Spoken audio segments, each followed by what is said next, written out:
Welcome to Heist. I'm Bradley Hackworth, joined by Jonathan Ems, otherwise known as Doc. Greetings, fellow humans. And this week we are going to be covering a fantastic? This comes about because of just an offhand story that I told.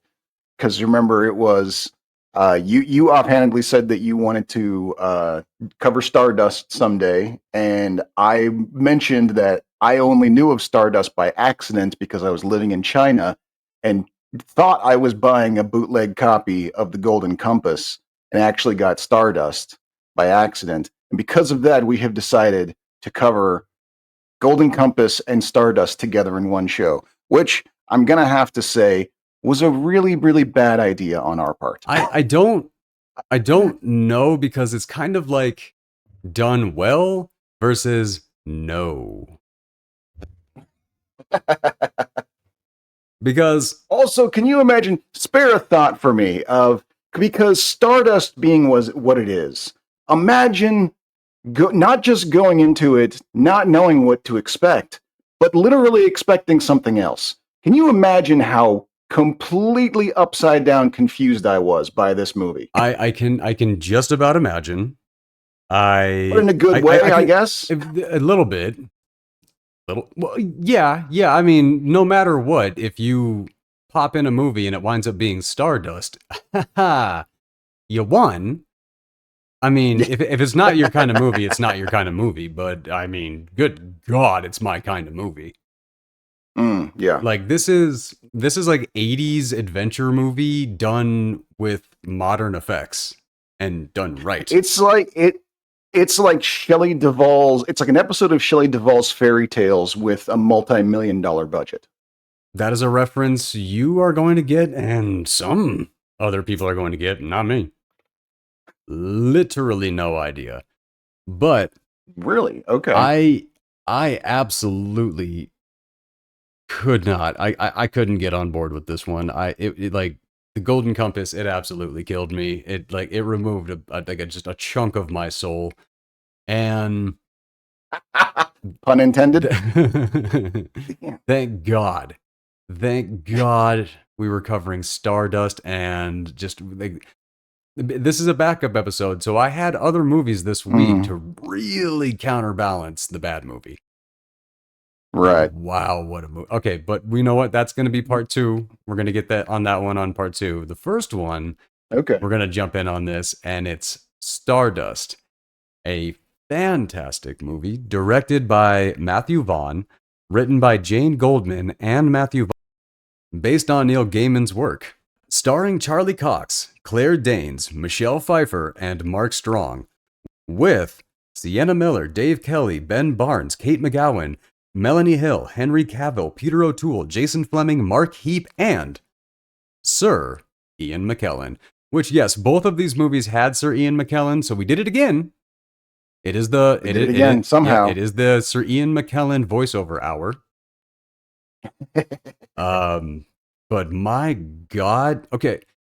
The cast on this one, it wasn't just that they got the cast; they actually got the cast and then got the cast to give a damn. Everybody in this movie took a whole nother level. Like, they were playing characters that they don't use. Well, except for Claire Danes. Claire Danes was still playing Claire Danes. Yeah. But, she was having fun with it, clearly. So, but everyone else, they were playing characters that weren't their normal cup of tea, but they still made a meal out of them, Absolutely.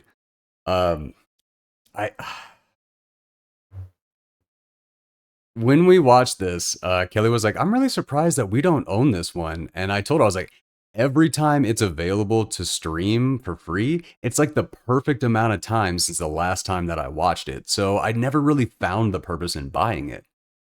Because it's perfectly spaced out to exactly hit me the perfect way every time. And it's just a few years in between when I watch it. But I will be watching this movie at least every few years until the day I die. I guarantee it. There's too much in this, and there is nothing to date this movie. This is purely timeless. I don't think an age range is going to give a, universally, this movie could be loved. Yeah. And I love one of the opening narration from Sir Ian McKellen. Are we human because we gaze at the stars, or do we gaze at the stars because we are human?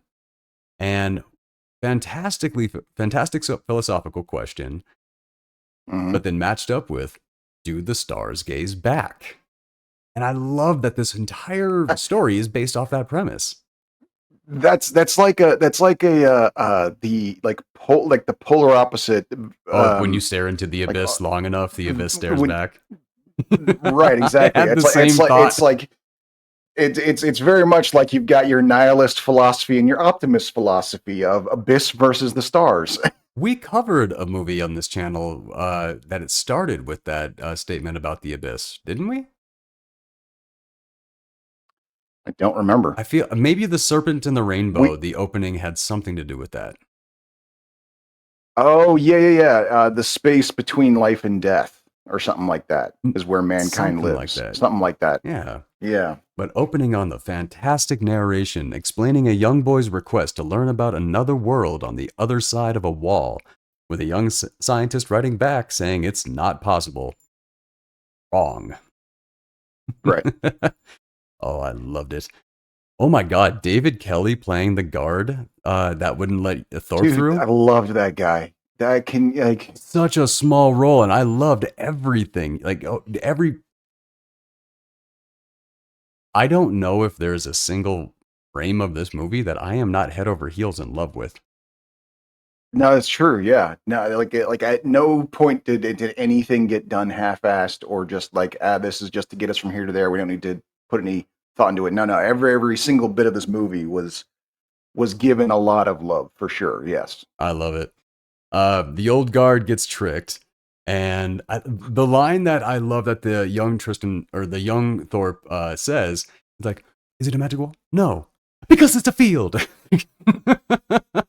How he delivered that was such simplicity, yet the way that they delivered, like, good God, it makes all the sense in the world why Charlie Cox got launched into stardom from this.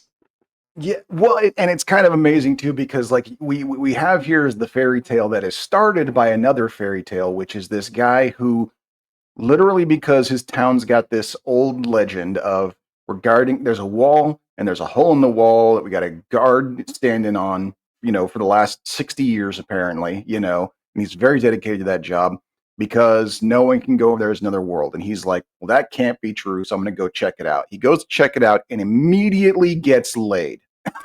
Very much so. Yeah, you're the new Like, guy. it's a You're the fairy tale guy. on top of a fairy You're tale. the guy from out of town. But into that market, the double-headed elephant, fantastic. All of those eyeballs in that jar. I don't know how many Mhm. times I've seen this movie, but I know that every time I have seen this movie, that has got me to laugh my ass off. Every Yeah. time. Well, because it's not just it's the weird little popping noise that happens Yeah. every time the eyeballs irises show up out of nowhere, just like pop pop pop. It's very kind of like not quite Looney Tunes, but almost like a nod to the No, Looney I Tunes. think it is very Looney Tunes. I think that the nod that you're talking, I think that is 100%. I think they were like, no, let's Looney Tunes this shit. Uh, and our first look at Princess Una, played by Kate Magowan, not to be confused with Kate McKinnon. If you don't know who Kate Magowan Right. is, you're wrong. And Ditchwater Sal, played by Melanie Hill. And good God, I loved the pricing system. It might be the color of your hair or all of your memories Right. before you were 3. That was so, oh my God, I can't even fully explain how much I loved that creativity on that. I don't think I've ever seen that anywhere before or since. Well, that's old school fairy. That's like kind of like the old legends of the fairy world. That was that Don't know any of them. when you make yeah when you make a deal with the fairy folk, they take the price that you have to pay are obscure things like your name or the memories Oh, from okay, your Rumpelstiltskin, school, sure. stuff like that. Yeah, exactly. Yeah. Okay, I can see that. Um, the price for this very particular flower that very much like, wow, the whole movie is based off of this flower. and like Mhm. 6 other things. Like this movie is so perfectly, everything in it is so perfectly tied together. This is one of those that the studio could not interfere, otherwise everything would fall apart. Like Right, yeah. this was one of those. The flower, it's They still got Claire Danes in the bath, though. So, some concessions were made. that. Okay, I never read the book, so I actually don't know if that's part of the book. So I have nothing to say on that one. I don't know. But the price for the flower is a kiss. Yeah, and then some. I like that. It's like, if I can't liberate you, what do you want from me? 9 months later, a baby shows up at the wall. And the look that the guard is giving him when he drops off the baby, like, Yeah, it's like, this is why we don't let people go through the wall. Shit like this happens. Yeah, see, they don't have prophylactics over there. Right, yeah. 18 years pass, and Tristan is off to become a man. And I love, like, the Ian McKellen, like, this is in the story about how he became a boy. It's the story of how he became a man. And man, Charlie Cox coming in, the most adorkable character. Tristan Thorne is the like most perfectly adorkable character in all of cinema history. He's perfect. When he puts on the warrior vibe, it makes sense. When he's playing goofy and like kind of useless, it makes sense. He rushed this role. Totally. By the way, in case you're not familiar with who I'm talking about, this is the actor who plays Daredevil all the way back in like his film debut. Yeah. And Matthew Vaughn fought really, really hard for Charlie Cox. Turned down, like, I didn't want DiCaprio, didn't want like any of these big names that were coming through. He turned them all down and he fought for Charlie Cox. Sometimes you need to just trust the director. Often, most of the time, trust the director. When he goes up to Victoria's window and then throws that rock, and they're like, oh, it's Humphrey. And then they come out and they see it's him. Just the disappointment. My God, I felt that. I know you did too. Ouch. Oh yeah, for sure. Just coming to like the Been girl there, the girl you have a crush on. Like you go up to try to take your chance. Come out, they're disappointed that you're not another person. Oh, oh God. Oh, that is just painful. And then did I leave something at the shop? It's like, oh. He's standing there throwing rocks at your window, holding flowers in the street, and you're like, what do you want? Like, what do you think, bitch? Come on. Poor Tristan. Poor, dumb, thirsty Tristan. And God, what a way to just make me think of younger me and how unbelievably pathetic I was. Oh, I know. Yeah. Oh, yeah. It hits. It stings. But then Henry Cavill shows up as Humphrey to fence and humiliate. And I think this is the first on-screen appearance of Henry Cavill where you actually see the adult version of Henry Cavill that actually is going to be Superman. Because if you go watch The Count of Monte Cristo and you see him as Albert Mondego, he does not look like he's going to grow up and be Superman. He is one baby-faced little pretty boy. Do you remember that movie? No, nope, I don't think so. Oh, I'm trying to remember if I ever actually saw it, but I don't remember. Very. If I did, I don't remember. I have to say, very, very big mistake if you skipped it. Like that is Remember the Titans level like mistake, because that one. Okay. Ooh, I mean, good. Yeah. No, okay. Well, we'll definitely get into that one another time. I know. I've seen at least 4 different versions of the Three Musketeers. So I know Hollywood has a thing when it comes to Alexander Dumas books. So I guess I don't know. And I will say the worst version of the Three Musketeers movie is probably still my favorite. Oh, you're talking about the one with Leonardo DiCaprio, Kiefer Sutherland, Oliver Platt, and Charlie Sheen. Yes, that was The Man in the Iron Mask. Yes. Nope. No, I got to say that No, was that probably wasn't the Man in the Iron no, Mask. That was Three Musketeers. The Man in the Iron Mask had Leonardo DiCaprio and Jeremy Irons. Potho, but that was also I don't know, but Pothos, Athos, and Aramis were played by Kiefer Sutherland, uh, Oliver Platt, and Charlie Sheen. oh, I remember And that. it Yes, is nothing and that but wasn't. stupid fun. No, I remember that. And yeah, I have to agree. It is definitely the worst one, but it is also my favorite. I'm right there with you.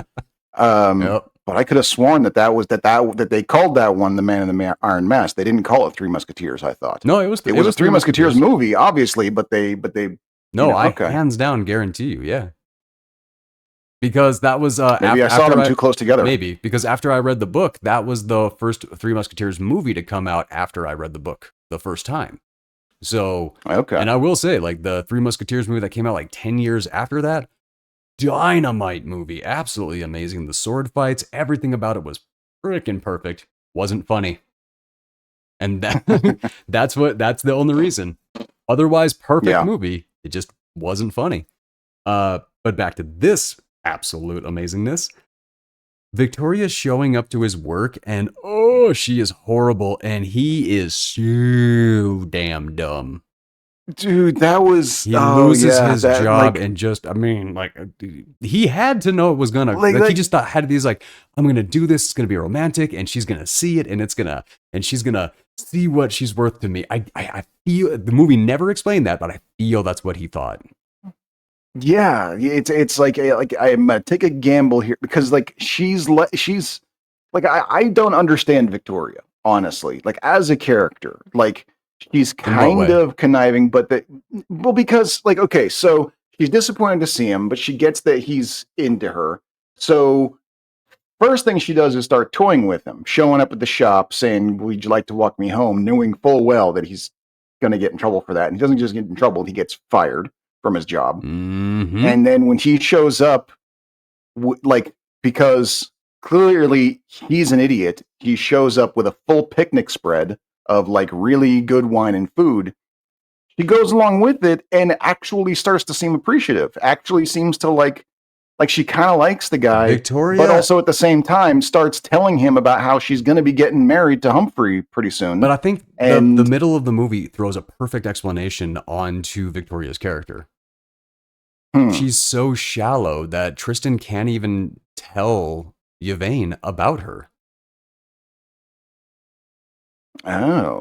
He can't even tell her what she's like because she's so shallow.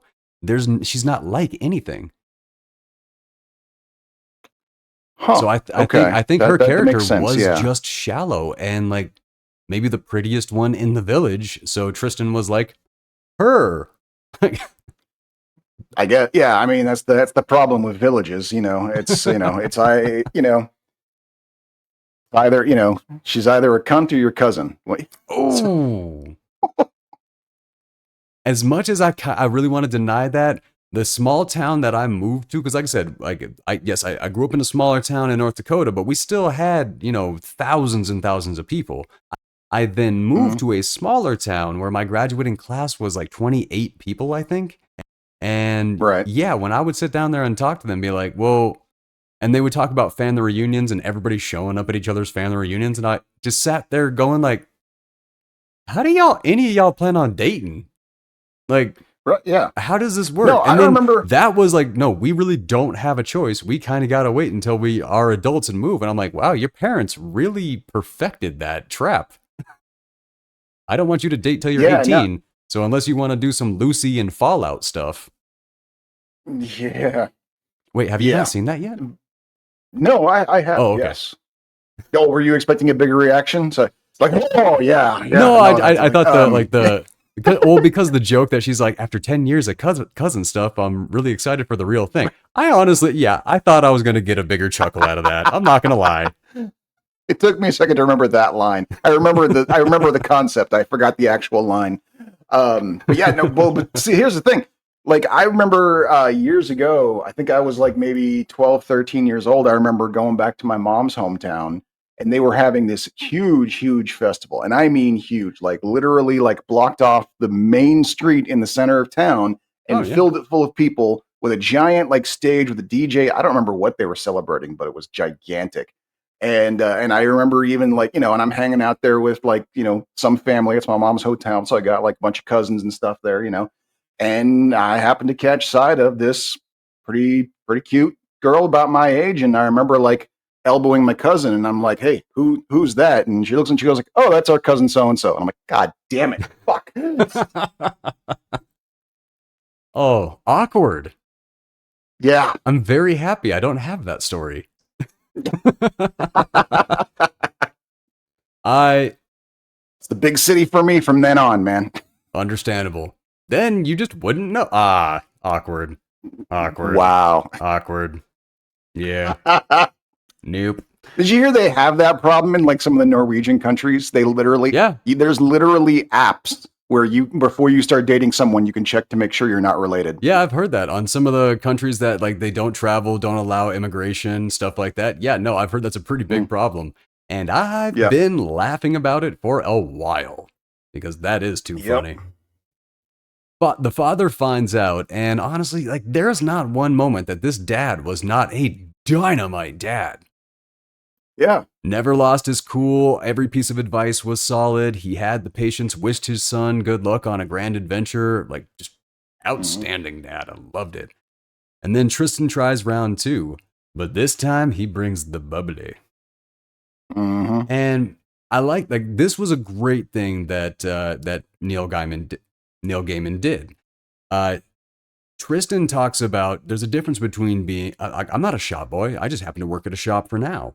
Later in the movie, somebody else says that to him, and it very much affirms how he feels about himself. And that's the difference. When you have the partner that pushes and like helps you realize things about yourself, that love it. Love it. His 4-year hand in marriage lines, he almost gets that smooch and that's the thing. Victoria is so shallow that you can buy her.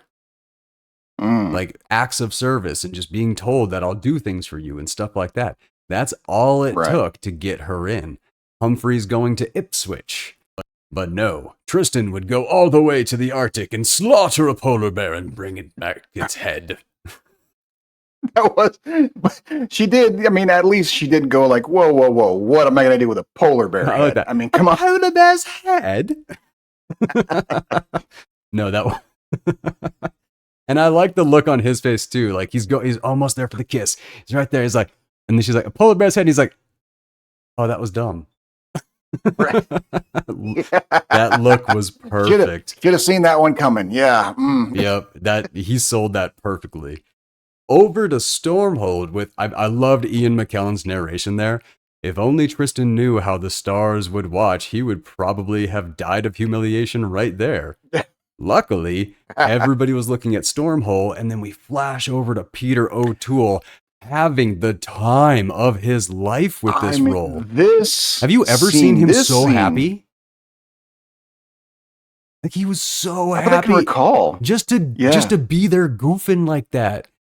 Like there was so much joy in him. I can't that might be my favorite Peter O'Toole probably moment. Was the most. Yeah, it probably was one of the most fun roles he's had in a long time because he's been Mr. Masterpiece Theater for so long. He's probably gotten pretty bored of it. He was like, "Can someone just make me a giggly evil king for just 5 minutes, please?" And that's the thing. Everything about this scene was utterly horrific. The only thing that made it not horrific was how like the options for the performances from these actors. Everything was about murder and killing each other and all this. And I killed all of my brothers before I was 12. Like, and all this stuff. But the only thing that is not making it kind of a heavy scene is the joy that is coming across the actors when they're doing it. Oh my God. He was just, man. So he's king because he killed all 12 of his brothers before his father abdicated the throne. He's shocked. Out of his 7 sons, 4 are still alive. He's like, this is unprecedented. Until Mark Strong tosses the one brother played by Rupert Everett right off Mhm. of. And by the way, I don't see Rupert Everett that much. And in this, the voice that he chose, I didn't even recognize him at all. No, yeah. Well, there was the other brother, the one that got off next. He was someone who I've seen multiple times, and every time I see him, it takes me a long time to realize it's him because he's another chameleon. That's Mark Healy, Um, right? Mark Healy, yeah, he's also in he's in a couple of British TV shows that I really liked, and like in the second one that I saw him in, it was literally like halfway through the first season before I realized it was the same guy Oh, because he was so opposite of the first character. So yeah, and wow. he's another like he's another one of those too good for his own good kind of guys because he's so good of an actor you never realize it's the same guy twice. So Which I love because Mark Strong tosses Rupert Everett out the window, and then you get Mark Healy like, "Oh, hi." But I thought it was funny because the guy we're talking about, Mark Healy, gets mistaken for Kate McGowan by Peter O'Toole. He's like, "I'm no father. I'm whatever your son." right, right. Just like because you could tell like that's not the first time that's happened, but also it really seemed like Peter O'Toole in character was just messing with him. Right. Too good. But after Rupert Everett takes that deep dive, we get our first look at the dead princes because the mechanic in this movie, a new king has to be crowned, otherwise all the previous princes will stay in like limbo and kind of just Basically, poltergeisting. be ghosts Yeah, hanging out. Yeah. yeah. And the dead Best princes. Oh, use of a peanut gallery I have ever seen because their fantastic. whole vibe through the whole movie is just like they really kind of like I would say they made the movie if not for the fact that there were 1,000 other things that made this movie. But my God, did they because like everything that's happening, you can see these five and then eventually six ghosts just sitting there going like, "Hey, no, look, look, look, look!" Oh no, They're all like sitting on the any sideways going like, exposition. "She's right there." Oh my, yes, absolutely. But the brothers are played by Julian Rind Tutt, Adam Buxton, and David Walliams. And oh my god, I even put it here. It always cracks me that he thinks Tertius is his daughter Una. He's got a mustache. Like I was having, yeah, that does crack me up. I love how cheeky they are about murder and making the ordeal with the ruby. So the first of the remaining princes to touch this ruby that the red has been removed and it looks like a diamond now, it will return its color and they will be the new crowned king. Right. So that's what kicks off And then that ordeal he of it. like does some sort of spell thing to shoot it up in the sky, and apparently it bonks a star, and both the necklace and the star in the form of Claire Danes fall to the earth because Good star. yeah. That was a good casting for a star. No, she was really good. Yes. I thought Yeah. she was Like fantastic. Go get. uh nope, that was it. Go ahead. Yeah. Continue.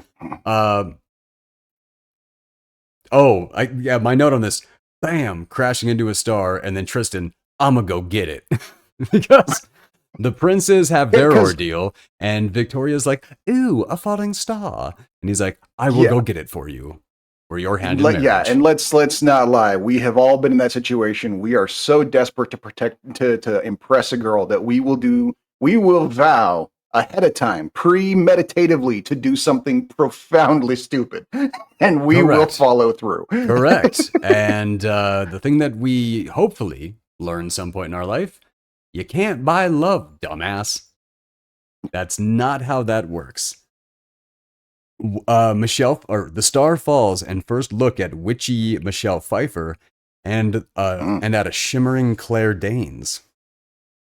Again, fantastic casting for a star. Which, how you even think to cast a star? But they nailed it. Like, fantastic. Well, I mean, it did. I remember in the credits, it did say that the Neil Gaiman book was they gave credit both to Neil Gaiman as the writer and another guy whose name I'm forgetting as the illustrator. So I'm guessing this was some sort of illustrated book. So maybe they just looked at the picture and went, "Who does this look like?" That may very But well I don't know. be. Having never seen it, I don't know. That's a good question. Yeah. Pfeiffer goes and wakes the other witches, played by Joanna or Joanna Scanlon and Sarah Alexander, who give a decently small hint that a Babylon candle is rare without going too hard in the paint about it. I like that. Yeah. And then she's cheating at picking an organ. I have his liver, I have his kidney, and I have his heart. And I love the dirty look that she gets from the other way. They play sisters very, very well. How do you scale? What do you suppose the scaling is when it comes to organs like that? Like, what's, is there a point system? I'm very sure that the heart is the lead. So that's pretty sure. I mean, liver, kidney. Sure. I think you'd put liver over kidney because you can survive without a kidney. You can't survive without a liver. Mm-hmm. But neither of them work without the heart. That's a good point. Yes. Yeah, that's I think we just stumbled into what the point system is, actually. Eating the last of the star, and then, Michelle Pfeiffer, so pretty. I know. So incredibly, unbearingly disarming. She is so pretty. And there's a reason why they write songs about her. Okay, yep. Okay. No, that's the crazy thing about it too. Is like, and this happened too. Last time I saw them, that freaking song, closest thing to Michelle Pfeiffer that you've ever seen. Like that song stuck in my head for the whole fucking movie because, the truer words have never been spoken. Yeah, she gets in your head, and deserves to be. I mean, her and Rene Russo. Oh my God, the '90s. Oh my God. Yeah. Oh my God. David Kelly thinking Tristan is his dad and drops the hint about crossing. Whoops his ass. And I'm sorry, those kicks, I don't know why those kicks were so funny, but those kicks made me laugh. And then, off you go. we see like this guy who's been guarding this wall for 80 some odd years. We find out he ain't playing. This is a serious job to him, and he earned his respect for that job. And the funny part is, because Dunstan went through just 20 years earlier, this guy started practicing martial arts when he was 80. So that might be my favorite part of it. And he's still salty about it too. That you can tell. He's like, one of you got through, and this time I'm prepared for your ass. Oh, well, and the thing is, the guard has to know that the guard knows that Tristan is from the wall. So there was always that piece too. Yeah. Danes as Yvain wakes up and puts on the necklace, which that always did crack me. It was like, ew. Okay, I kind of get it, but at the same time, if you got clunked on the head by a giant diamond, you'd be like, "Well, this is mine now too." It chose me clearly. No, okay, I'll give you that. The letter from mom and learning about his dad giving him the full lesson, telling all of this. What I think it's funny too is how he figures it out. Like the guard just dropped that tiny hint when he just like, I suppose you think you're going to go through 2, and he's like, what do you mean 2? He's like, nothing. No one's ever gotten through. That didn't matter because he figured it out instantly. He goes home and he's like, okay, Dad, talk. And I like that his dad just gives him the full story, all this, and I like the fact that the story was given to him off camera. And then when he finds the camera, he's like, oh, just like in your story. Like, we didn't need that fast. Right, we didn't need them happening so close together. And I'm glad that this movie made the very, very right decision to go that way. Matthew Vaughn is good. He's got one of the best. Actually, I think he has the best X-Men movie. I think. Okay, which one? First Class. It's arguable. Yeah, it's arguable. Up there. Yeah. I mean, it's tough with the X-Men movies because because this thing is like when it comes to the Sony's X-Men. Let me be clear. There are good I'm not counting Logan. scenes. I'm not counting Logan. Okay. I'm not counting Deadpool. I'm not counting the Wolverine. I'm not counting any of those. I'm counting only the ones that actually have the team up, the X-Men. I see. Be clear. Okay, yeah. Okay. So I in my opinion, I think it's the best one. Okay, I could see that. The way I've always seen it is I've never seen any one movie like as that great there have been really good scenes. Like you can pick individual scenes from the series and go, that was really good shit right there. The movies themselves on a whole don't really hold up in my opinion though. No, most of them are exactly what you described. X2, I thought was good. First Class, I thought was good. All the other ones had cool moments, but they weren't good movies. But those two in particular, X2, with William Stryker and like Wolverine actually having his rage scene, all that, like, no, that was like the first time like nerd me got to see like nerd stuff in the theaters, and I was like, oh, yeah. Okay. So maybe okay, so there's a lot of bias that's on that statement, so never mind. He lights the candle, travels by candlelight, and then bam, right into the star, and he keeps calling Claire Danes mother, which Right. what a great decision. I mean, she's having a day for sure. Like But hit in the head by a rock, fall from the sky, then hit in the everything by a dude who's like, "Are you my mommy?" I know. What a series of events for her. And then she goes off on him about the events that led up to her being hit by a bumbling moron. And Right. he straight up kidnaps an injured woman for Victoria without even thinking about it. Like it's weird that he doesn't think about it at all. It's like, okay, this is a human person. Look, human looking person. I'm talking to you. I'm going to enslave you and gift you to somebody.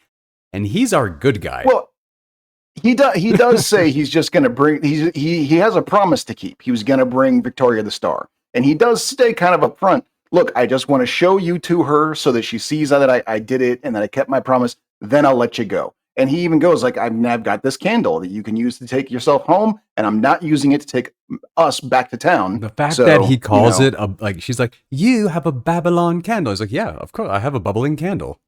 Like, dude, he is the perfect mix of just idiot, like charming, just charming and disarming idiot.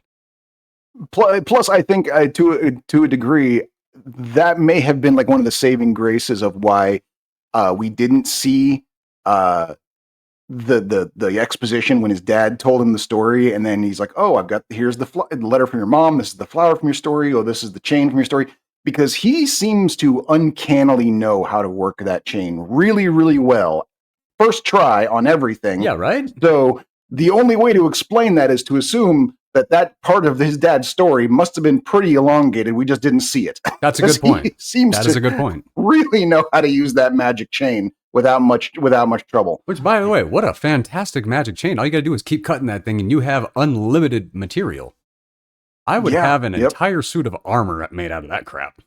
And it's obedient too. It's just like, here, hold this, and it holds it. Yeah, I would. That little piece of material was wildly underutilized. You forget the star. Just give that to Victoria and be like, here, your husband's never going to get away with this, dude. Right there, you go. Yeah. Accidentally poisoning the bishop, and that scene, huge laugh. Strong faking his own death just to get a chuckle. Mark Strong has been in everything. He is such a prolific actor. But my God, I don't think I've ever seen him be like this. There was a lot of good, mirthful, funny moments, but my one just full-on belly laugh moment was when he's pointing at his brother going like, you thought you were going to be king? that little, like, that was gold. But also Jason, having it be Mark Strong and Jason Flemyng, those two worked perfectly off of each other. Yeah. That was fantastic. Now that Pfieffer is pretty again, she wants the home to look good too. Get everything ready, make it nice. I want this for the queens that we are. Like, right. Ugh, come on, diva. Arguing, the Star and Tristan arguing about when to sleep. But this is that scene I was talking about where he calls it a bubbling candle. And she's like, the way she looks at him, she's like, oh my God, what kind of idiot are you? Like, it's so good. It's so good. Jake Curran getting turned into a goat and then seeing that the magic takes a toll on Pfieffer and it happens really quick and like very succinctly, and even though there was some exposition on it, none of it was needed. Right. Yeah, exactly. And it basically But the just kind of like exposition also wasn't clunky. right, because we see the examples, we hear like a momentary comment on it to confirm everything. This is like, oh well, this is known. This is not a mystery as to what's happening to her. Everybody gets it. And Yeah. it raises the stakes for her character. It kind of like it basically goes to show she's not just your basic run of the mill evil witch looking to do bad things. No, she's got an actual desperation here because she's, you know, this is like she's not living a great existence. She's in a dusty, dark old house, just her and her sisters. They're all decrepit and can barely move. This is her one chance to get back to youth, you know? Okay. Dusty, dank, old, great hall. I mean, come on.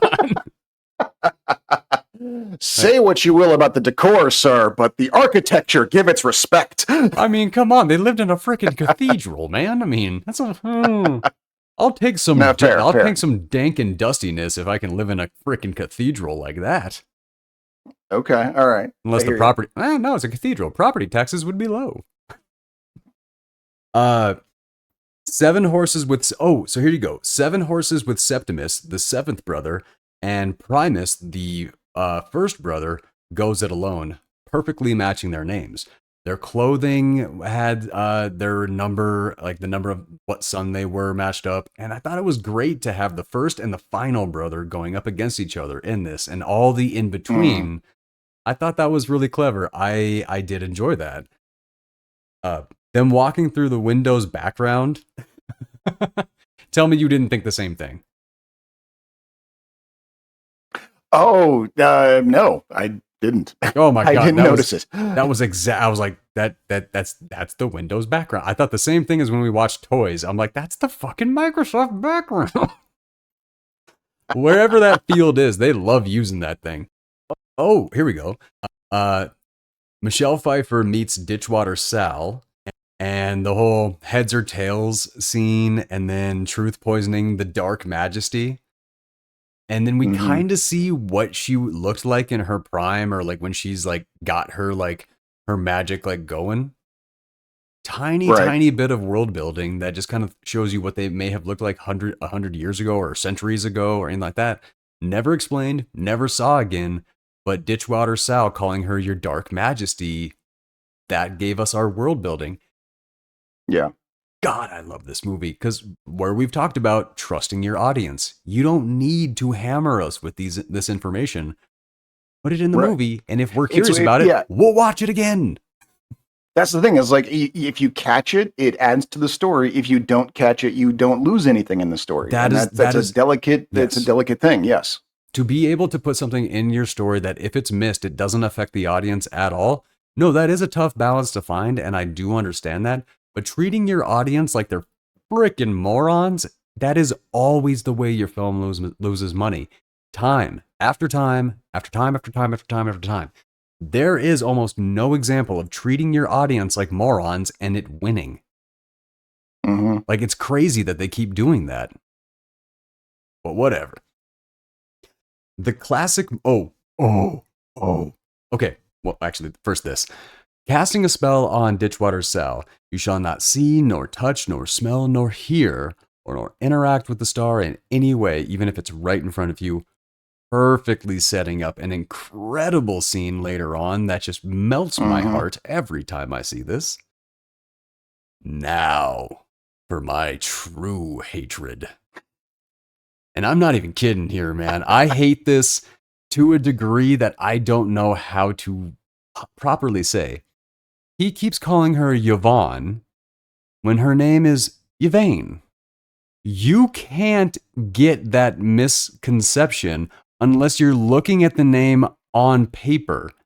If somebody tells you their name, you have the actor in the play, in the movie, in whatever it is, needs to mispronounce it based off of how they heard it, not how they would mispronounce it based off of reading it. Movies and plays and TV shows make that mistake a million times over, and not one time has it ever fucking made sense. That is one of the dumbest things that Yeah. that entertainment does. And how has anybody ever rectified that? I don't know. Is it just me? Does that bother you too? Not really, no, Oh, but I get yeah. where you're coming from. I would see how it would bother you for sure. Yes. I mean, I literally like an audiobook that I was listening to not too long ago. And this is one of those, like, I don't know how this happens, but the narrator mispronounced the word idyllic. Like he was talking about, like a Oh, character sure. was like contemplating his life, and he was like, "Has my life been so idyllic that I can't, I can't contemplate these hardships?" The narrator said idyllic. Like it literally took a second. Like, has my life been so idyllic? And I'm like, what? Did he mean idyllic? Like, and that's kind of like that. That's that bothered me. Like, I think I missed the whole next chapter of the book because I'm sitting here going like, how can someone go their whole life not ever hearing that word, only seeing it? Like, where was the quality control? Who was his editor? Was there a that's director in the room? Like, well, come on, I mean, you know how we do this. There isn't. yeah. I am my own editor for my audio work and stuff like that. There are apps that some of the other audiobook narrators that I work with in my classes and stuff like that, they have apps that you run your chapter through, and like the app will identify the words that you have mispronounced. So now they have that. Interesting. They didn't have that long ago when I was, because I was doing audiobooks a few years ago. We didn't have that. We would run up to words. I'd be like, especially when I was doing like metaphysics manuals and things like that. I auditioned for one. It was a 3-page audition about a metaphysics manual, and I spent so much time Googling pronunciation of words that I didn't even submit the audition. I was like, even if I got this, I wouldn't want to do this. Like, this is insane. Yeah.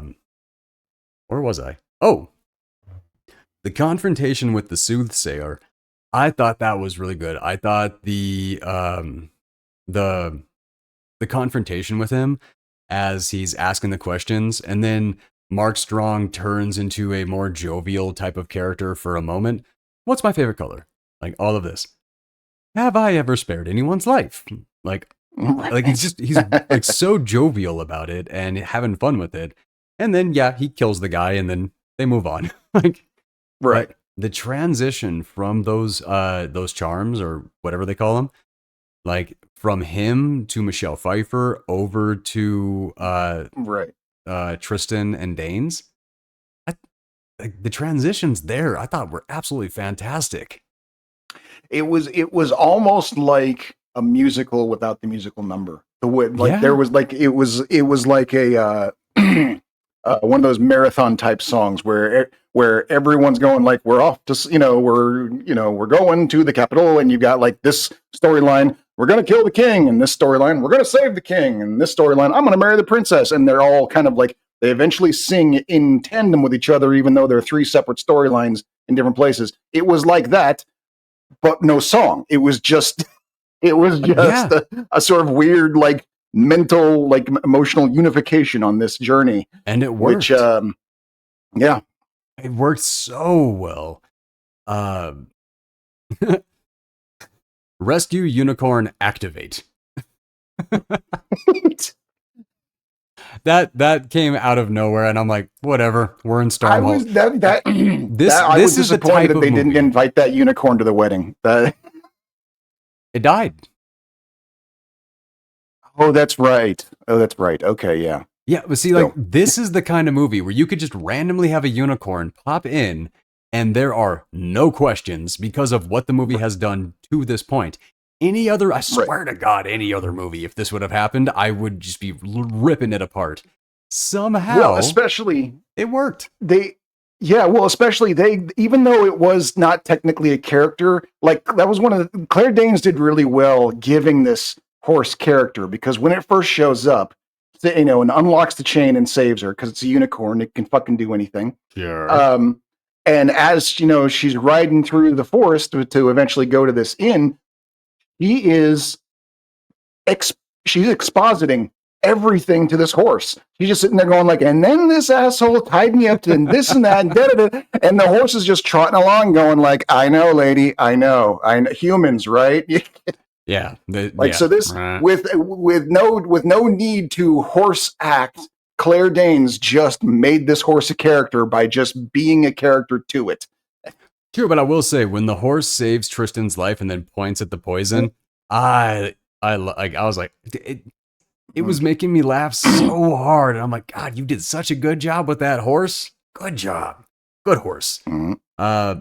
Turning the goat into a goat or into a man, creating an inn, and dude, why did I do the note like this? Dude, Bernard gets a glimpse at the other side. Like she turns Bernard into a goat so she can have two goats pulling her cart, and then when she gets to this trap she's setting, she turns the goat into a man to be her husband. She turns Bernard back into a man, thinks for a second, and then turns Bernard into a woman. And Bernard does not seem to mind at all. No, he's very excited. Like, I was like, whoa. The expo dump from the stars while Tristan is sleeping, and you get Elliott Sumner as Yvain's sister, which she is really kicking some stuff up. Now, if you take a look at her IMDb, she's been really, like, her credits are getting bigger and bigger and bigger. So this, like, I think this is going to be one of those, like, hey, look what Elliott Sumner did when she first was coming out. Like, and way to hit the ground running, Sumner. Ay. Bouncing off. Oh, God. Okay, so when Tristan wakes up from the dream and he starts sprinting towards that, and the music is epic, and you think like, oh God, this music, this scene, this editing, something amazing is about to happen. Nope. just bounces off the carriage and the music dies down. I'm like, oh, movie, you got me again. I've seen this 20 freaking times and you got me again. Just so much fun.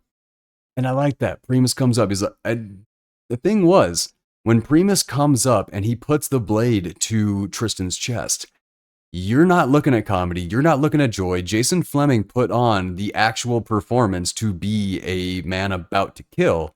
And then he changes his mind right when Tristan is like, whoa, I don't know what I got. And he sees that Tristan is telling the truth, I think. But the thing was... Or something, yeah. Yeah, that walk up, Flemyng was putting on a performance for a different movie, and that is what I really liked about it, is because you saw the dark, you saw the heavy tone, you saw everything about it, and then you saw them put it away. Like, so it gave you that feeling of, like, that eerie feeling that something was about to happen, but you were still living in the joy of a film that is perfectly able to cross over from children to adults, and I don't think anybody's going to have a bad time. No, you're right. But the line, maybe Providence sent me to you the same as it sent you to me. His character pulls off some good lines when he needs to. Like, he says the right thing basically every time that he needs to. And I really appreciated that about his character. Because he was never lying. He never lied to say something. He was just being honest every step along the way. Same thing as in, like, Knives Out. You've seen Knives Out, right? Yes, of course. Okay. Ana de Armas character, like, you won by being a good person. That is like the same thing that happened to Tristan in this. He just won by being a good person. Yeah. Loved that. When Yvain shows up to the inn, and then Pfieffer invites her in and all that, and then she slams the door on the unicorn and then gives those, like, quick staring daggers, like, right through the door window.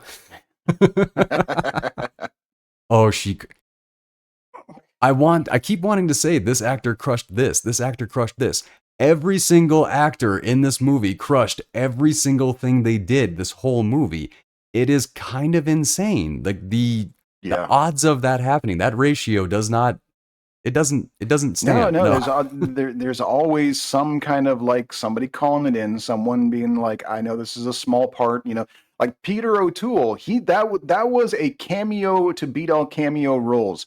He didn't have to stand up. He had so few lines. They probably had cue cards for him. I mean, it's the kind of thing where it's like, you've got a low budget film and you need your one name actor. What do? You cast him in a role where he doesn't have to do anything but be the name. role that they gave Peter O'Toole, but he did not treat it that way. In a film full of A-listers. Right. Full of A-listers. Woman Bernard is absolutely creeping. Oh my god! Like when he's like, "Oh yeah, let's get you out!" Like, and he puts he puts her arms around her shoulders, and like just so creepy feeling. And oh man, the magic in the healing bath, fantastic. I love that. You've never a massage, like. Right, I don't know why that cracks me up. I still like it doesn't really make sense to me why that line would get such a big laugh out of me, but it does.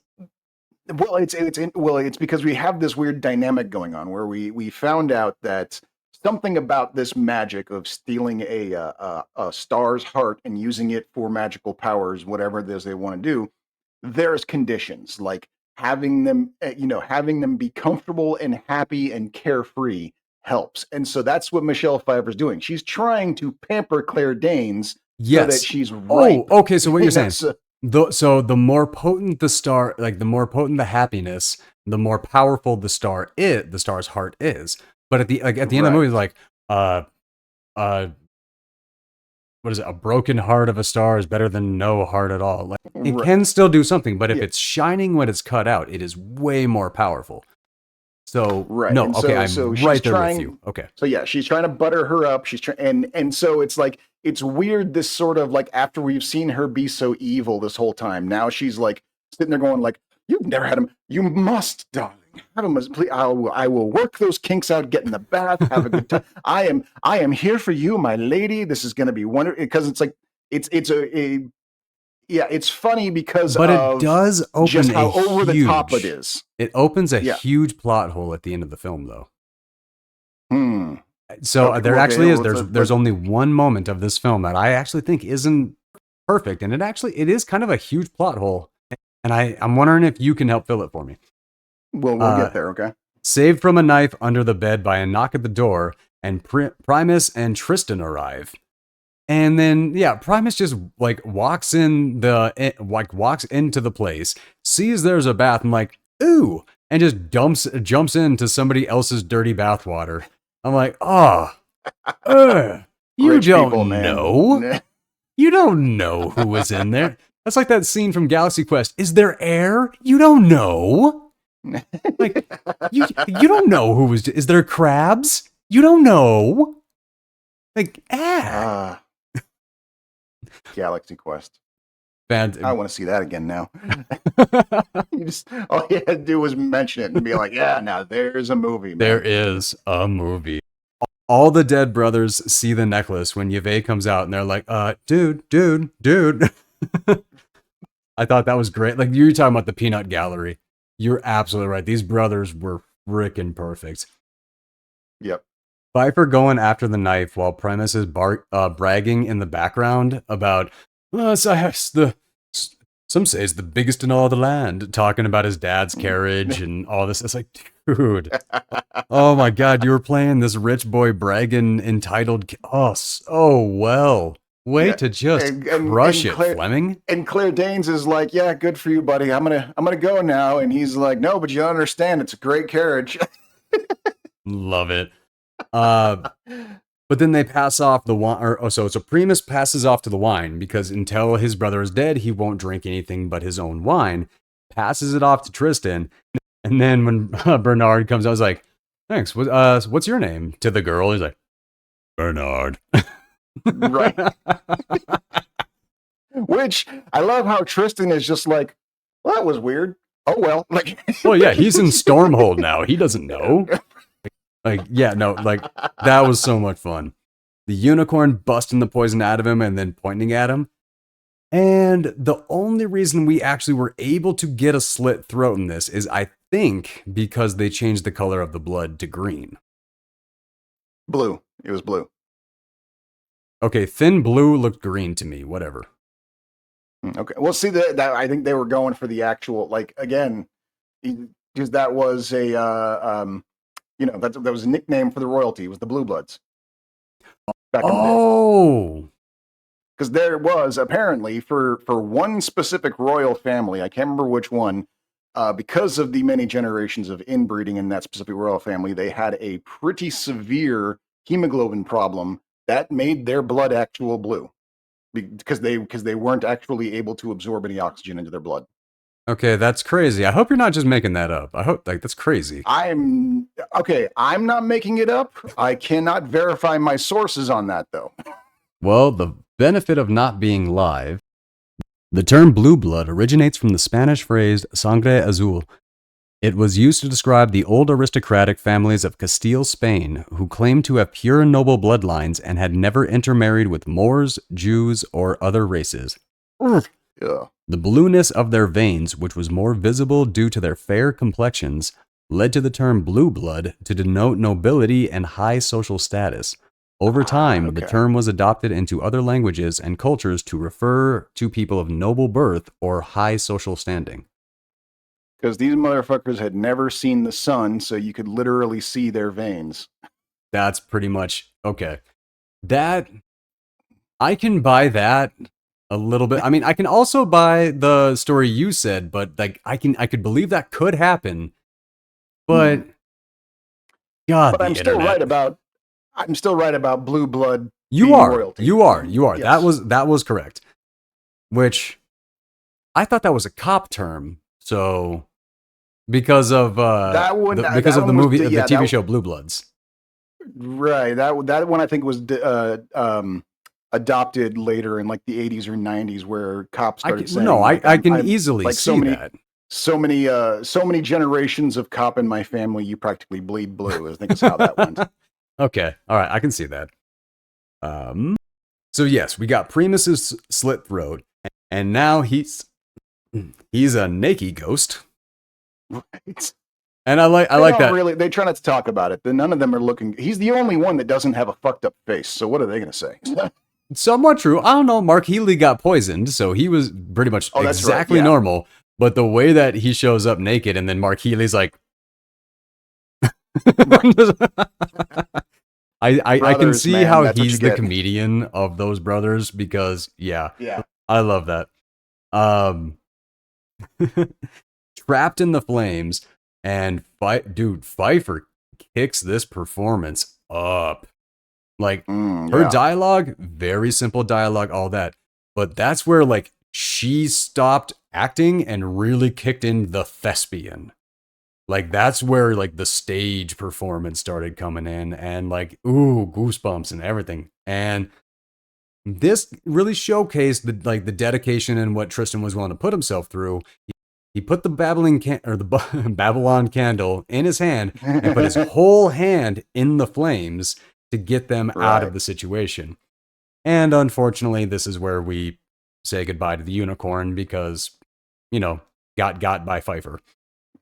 Right. But they wind up stuck in the clouds because he told Yvain to think of home. And like, he's like, and this whole, what? You stupid cow. Why would you think of your...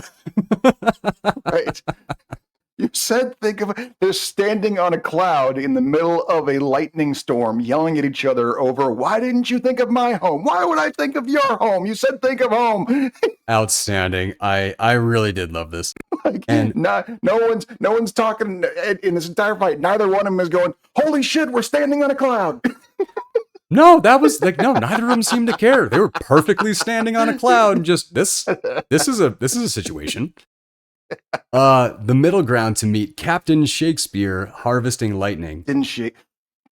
Captain Shakespeare. My God. What a character. What an absolutely fantastic character. Yeah. No way around it. Just, oh my God. I like them. They trap them thinking they're lightning marshals. And I like that. Just one mention. Lightning marshals, and that gives us an entire aspect of the world building we never see, we never hear about again, but it gives us more information on the pirates. Right, and it doesn't even it doesn't matter at that point. It's just we're establishing that these are not the most honest of men, and this is a suspicious situation. Like we don't need to know what the marshal is. We just know that this is not a good situation. That's it. The bonding in the brig, and this is what I was talking about earlier. She affirms the difference between shop boys and boys who just happen to work at shops for the time being. And Mhm. the way that that reflects on Tristan's face as he hears his own words said back to him, but in an affirming way, that's the difference. And Yeah. I really, really loved. Oh, Mark Strong prematurely celebrates when he finds Primus naked in a bathtub just in the middle of the field and Which of nowhere. right. It's because what's great is that like the whole house was a trap the witch set was one big illusion, and so when she's gone, everything's gone except for the dead body in the bathtub, just sitting there in the middle of nowhere. And his Just brothers look at that outstanding. going, "Great, yeah, I love it. I'm king, and everybody yeah, kneels. And then I like the like Ghost Primus is like, forgetting something. right." And yeah, no, you're right, dude. The ghosts in this So, played such a fantastic part about this. Uh, and then Billy, he finds Billy, and Billy informs on the witch and the star, and Strong finds no, out that was what. Bernard. That was Bernard. Billy's dead. Billy got Oh, ganked by the Billy was the actual goat. Sorry, you're right, you're right. right. Yeah, Bernard informs. Bernard's back to normal. Yeah, Yes, back to normal, and informs on the witch and the star. And Strong's response to that: this idiot's coming with us. yeah. What a line! Oh my god. Uh, Pfeiffer's going bald, and Speaking of, I mentioned this before about like Claire Danes having a bad day. Let's spare a thought for Bernard. Like that poor motherfucker asked for none of this. He was just minding his own business on his little goat farm, and now he's getting dragged along by all these psychos. that is true. Like in another movie, Bernard would be the hero where the adventure like happened upon him instead Right? of like Yeah. and Tristan like. But this is Tristan being like the warrior's journey, the adventure. What would you call this particular? I mean, It's not quite a warrior's journey, but he becomes one, so it kind of is. kind of. Yeah, a little bit. It's a A fish little out bit of it's a fish informally. out of water Yeah. for sure. Very fish out of water for sure. Yes. Yeah. Very fish out of water. Although not entirely. Like I said, he does seem to get used to using the magic chain really fast. That's he. So Well, that's. It makes me wonder if he has blue blood because we never actually saw him bleed. I don't think no, it's true.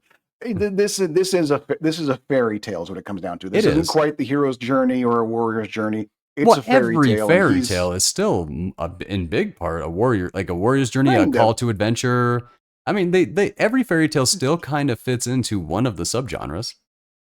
I suppose so, but this is a little bit closer to like Alice in Wonderland than anything else, where he's literally just kind of stumbling into everything. And Okay, granted, that's he fair. gets through it better than most. He doesn't stumble out of it. He lucks into the situations, then has to work his way out, as opposed to sometimes it's luck in, luck out. You know, There is true.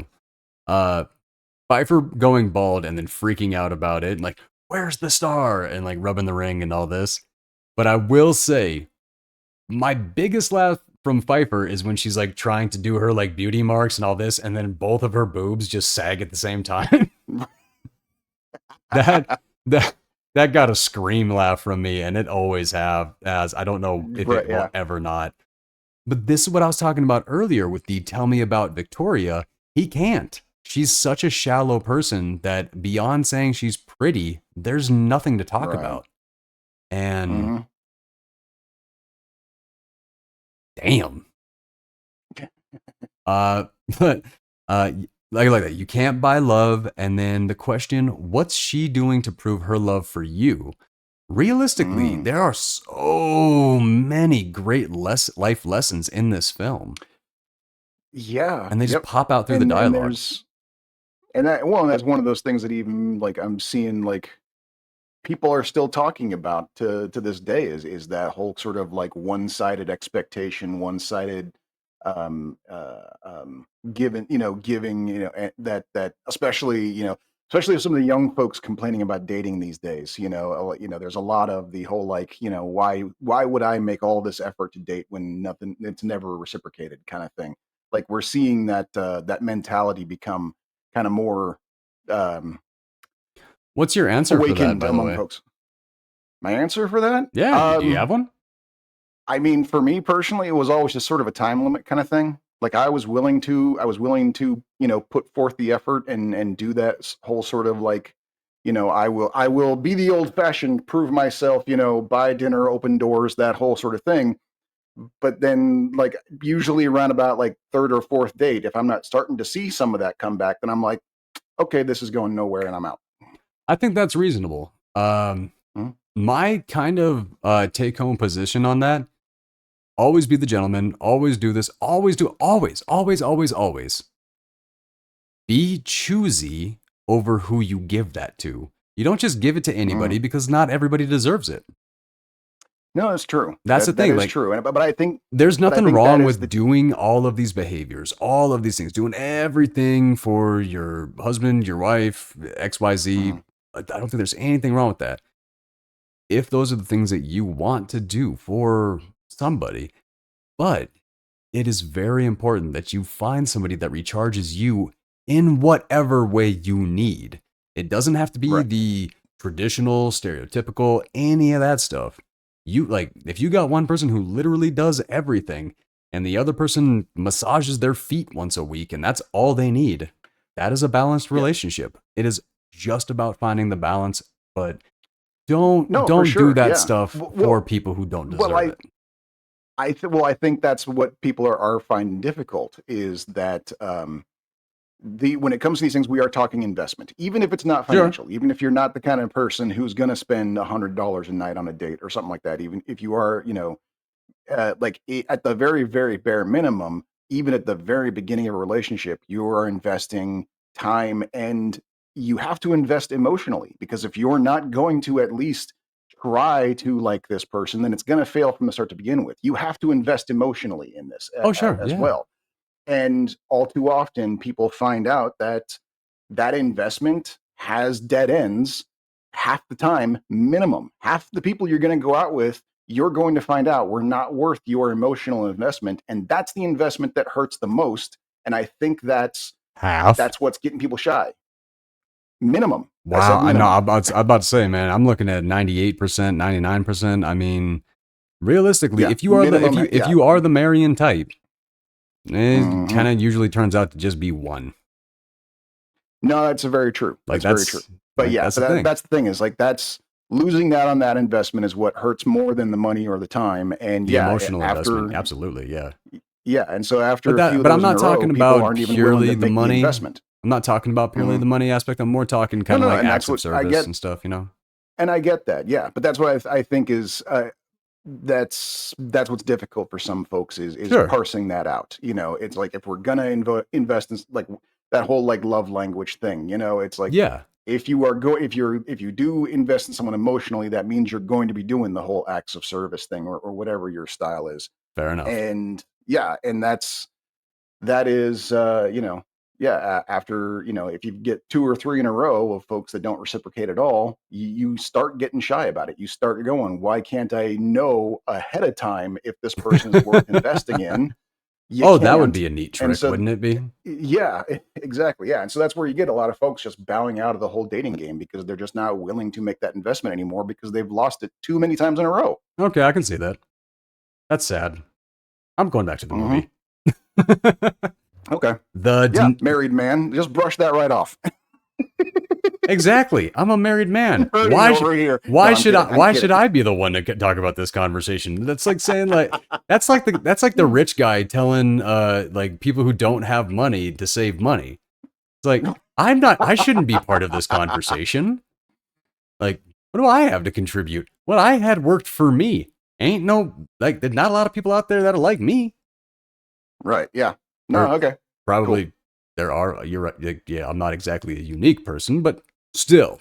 The De Niro and But they're also all married too. They don't need dating advice either. there you go.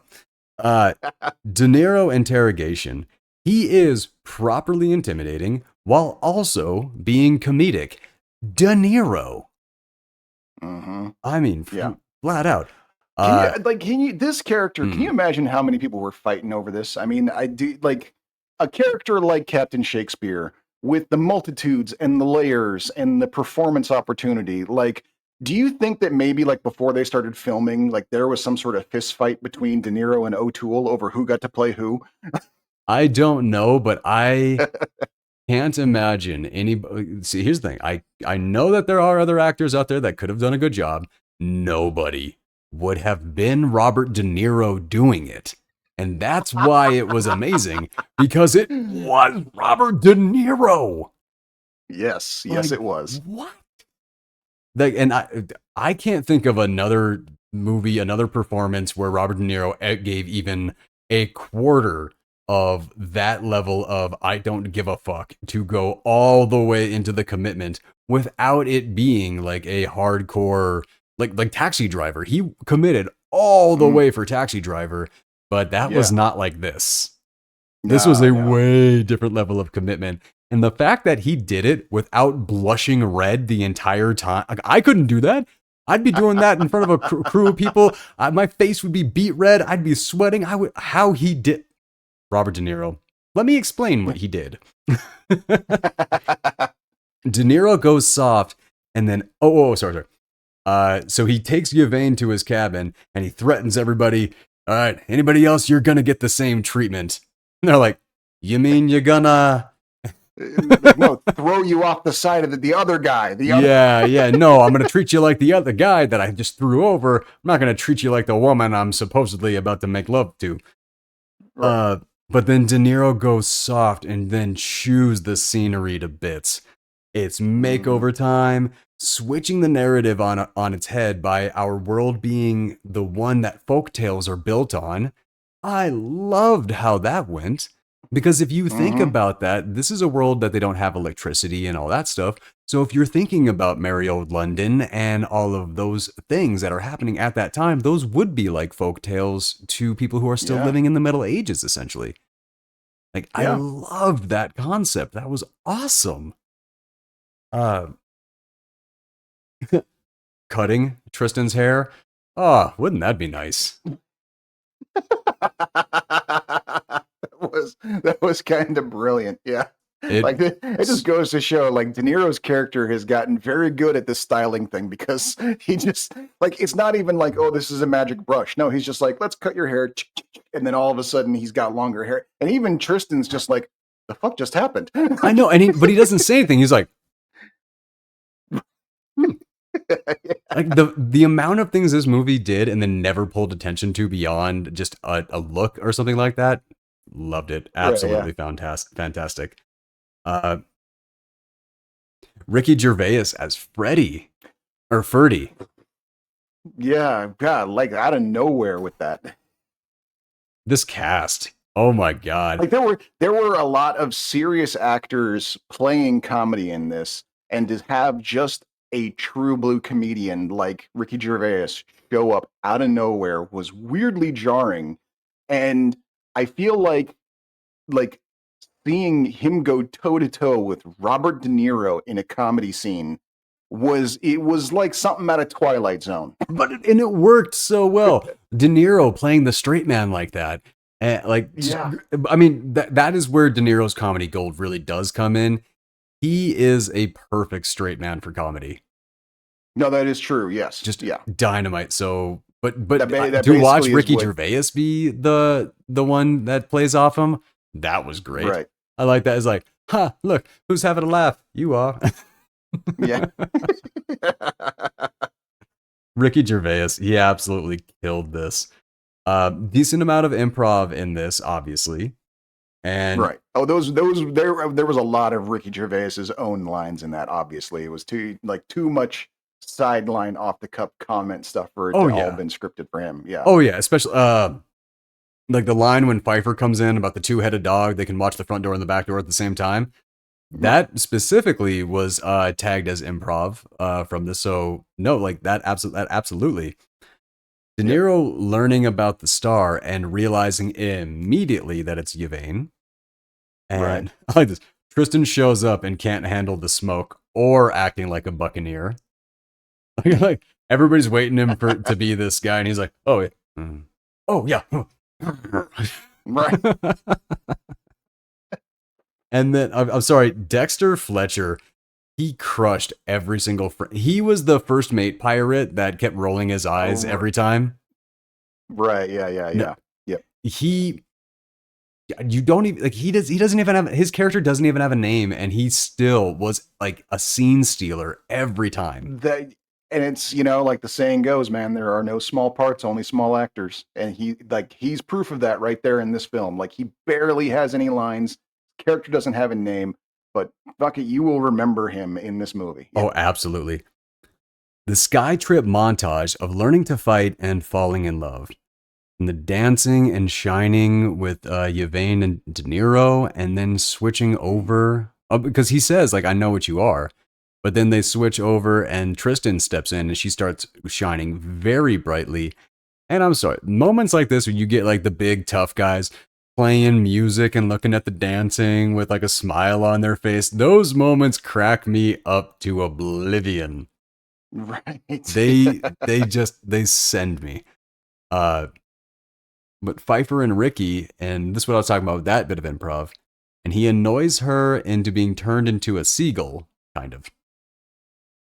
It was more of a cat noise he was making. No, it was a seagull, because they transitioned the scene to him making the seagull noises to the seagulls flying as the ship is coming out of the sky, and it was literally the exact same noise. So I don't know for sure, but I do got some confidence on that one. No, I think you're right. I didn't even catch that. I was just thinking he was meowing like a cat for some reason in this, so I didn't even catch the seagulls. That is what I thought at first too, though. It was only during the transition that I realized what she turned him in, or what she turned his voice into. Landing the skyship. I'm sorry. The way the music works with the events in this film is so perfectly on point. This is top tier. Top tier. I do think for the finale, I do think I know the movie I'm going to be fighting for most of the way. I don't know how not to, and I'm going to be so disappointed if I wind up fighting against this movie. That is going to hurt. I'm not going to enjoy that. De Niro gifts Tristan some lightning and perspective. And he slips up with the bye. And the first mate grunts, and he's like, "Oh yeah."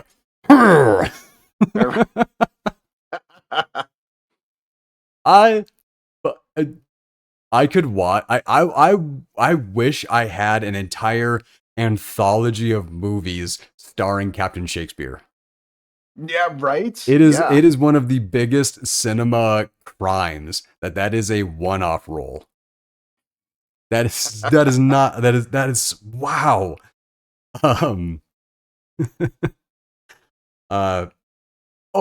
Then Mark Strong shows up to interrogate Ricky Gervais, and then he's trying so hard not to be, and he just winds up. He's trying to answer his questions, but the guy's just like, "Are you mocking me? Kill him!" But the best part of that line, after he stabs him and walks away, clean this thoroughly. Why thoroughly? Why include that line? Just to be perfect. I swear to God, that was fantastic. By the way, okay, so when Tristan tackles her into that bush because people are coming, nobody ever came by. I seem to remember like hearing noises, like they could, like who they were didn't matter. But it's like, I thought I heard sounds of people walking while they're sitting there staring into each other's eyes in this awkward moment. I didn't feel like they were ever quiet enough to indicate that people were walking by, or I didn't hear like the people walking by. I don't know. I was just, to me, that felt like I want to tackle the pretty girl moment. Which we've all been there for sure. Yeah. Sure, but we never check her to the ground. We never get to. Tristan got to. That's how you got to have that scenario. A woman literally has to fall out of the sky, and you have to be escorting her after meeting Robert De Niro in drag. That is those have to lead up before you can tackle a woman to the ground.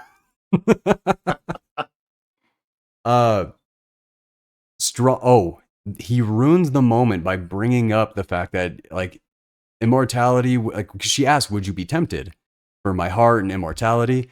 And he's like, "Not if I was alone."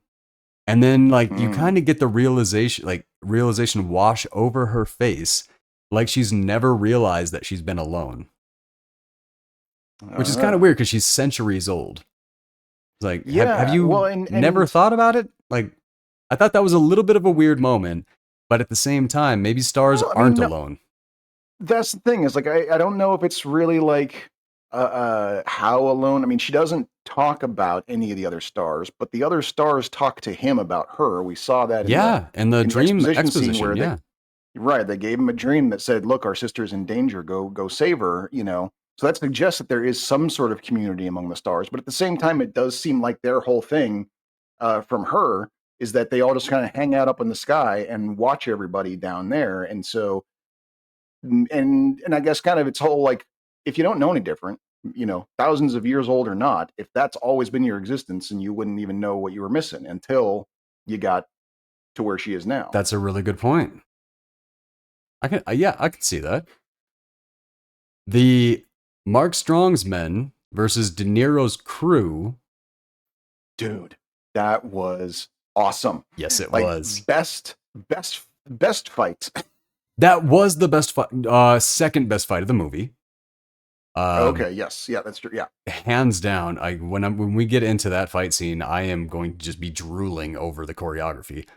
But when he's like Fletcher like leads them into some manners, and they do that, they take their hats off, and then the pirates just go all after, like, yeah, go exactly. all Yeah, buccaneer and they all this. Hell basically, yeah. yeah, because they know that if you salute this way to the guards, they're going to do their whole like formal military salute that ends with them taking their hats off and bowing so deeply that they're really easy to get, and they get them. Yes, perfect pirate scene. Perfect pirate scene.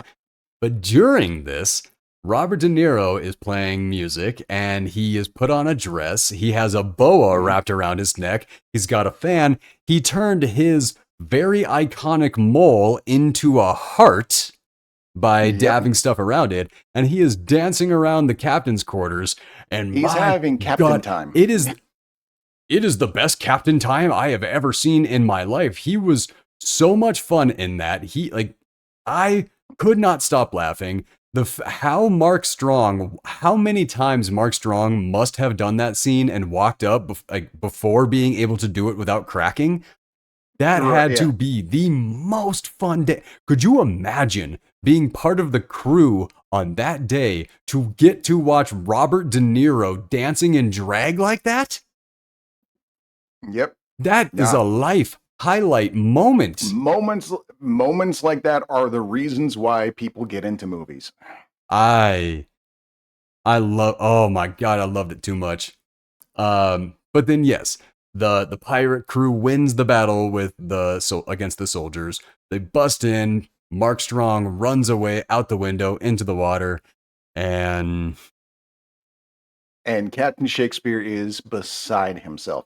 He not even just that this mamby-pamby prince boy got one over on him and made him look weak by having the knife over him and stuff like that. But when his men came in to rescue him, he's in a dress, and he's so crestfallen. He doesn't even try to hide it. He just sits down and is just like, my life is over. And what does the crew say? What does the crew say? Oh, you'll always be our captain, Captain. Exactly. It was absolutely fantastic. But the way that one pirate comes in, his only line in the whole movie, we always knew you were a whoopsie. But the thing is, yeah, they're funny about it. Yeah, calling him a whoopsie on that one. I'm sorry. I get it. That is insulting. However, unbelievably hilarious delivery. I can't help it. What was the meaning on that one? Like when the writers and everyone's looking around like, okay, we need to call him what is obviously a slur, but won't be actually offensive.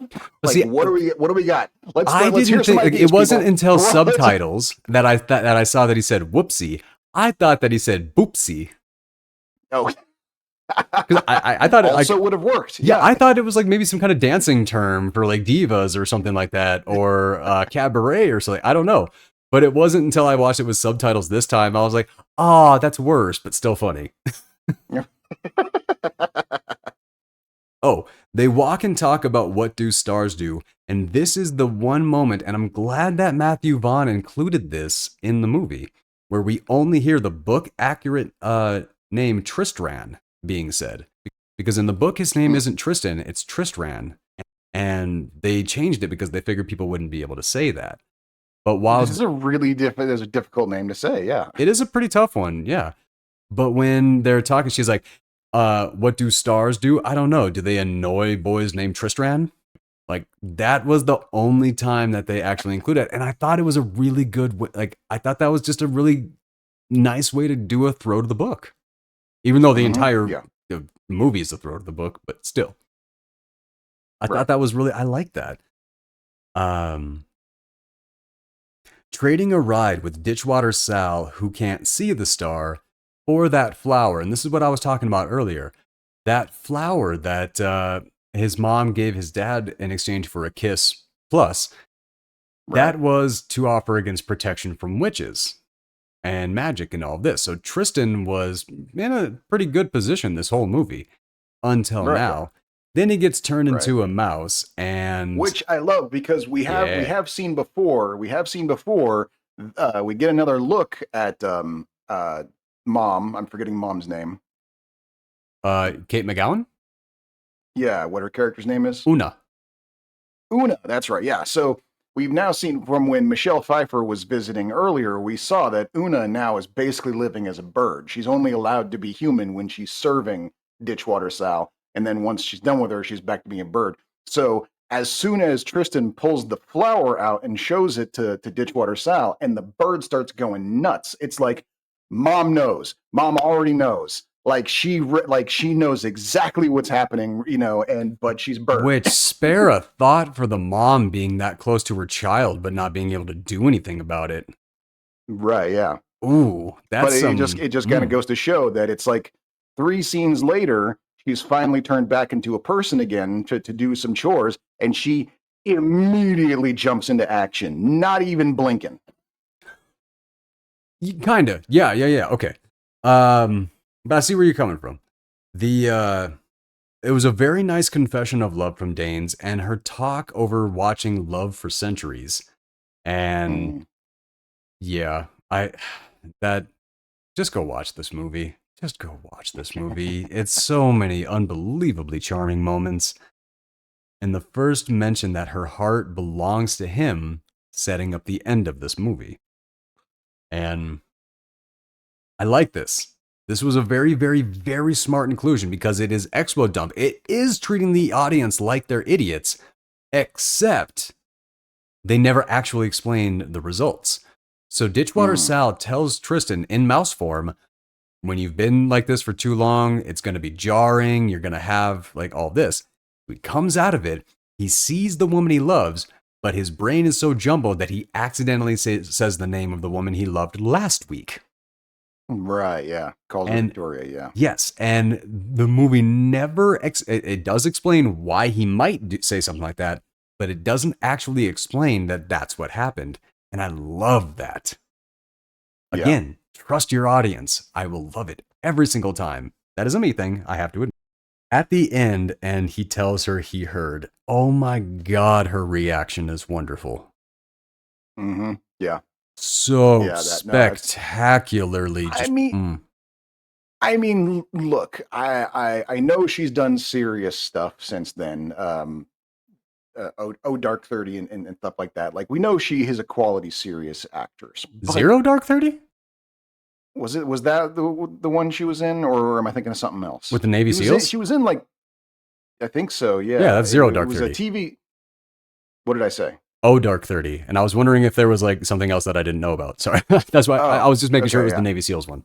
No big deal. Right, yeah. But yeah, no, it's like she did like a really serious, drama, type things. We know we know she's got the chops. But I mean, her wheelhouse is adorable. Like that's her thing. Like she does adorable like nobody does adorable. Like, and I mean that with all due respect. Oh, absolutely. Like that's like there are a lot of examples of actors trying to be adorable and instead they kind of come across bratty and entitled sounding. Right. Even though Danes was kind of, I think, supposed to sound bratty and entitled or any of this. Never came across that way to me. No, yeah. Not a single time. He confesses what the captain had actually said, and it was that your true love is right in front of you. And the fact that he just tells her, and he was right. Ooh, that's some Casanova shit, buddy. That was smooth as eggs.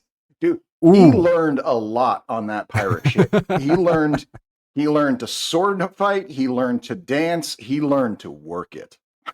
There you go. And then we find out that they went into a lovemaking scene through Mark Healy popping through the wall of the slaughtered prince.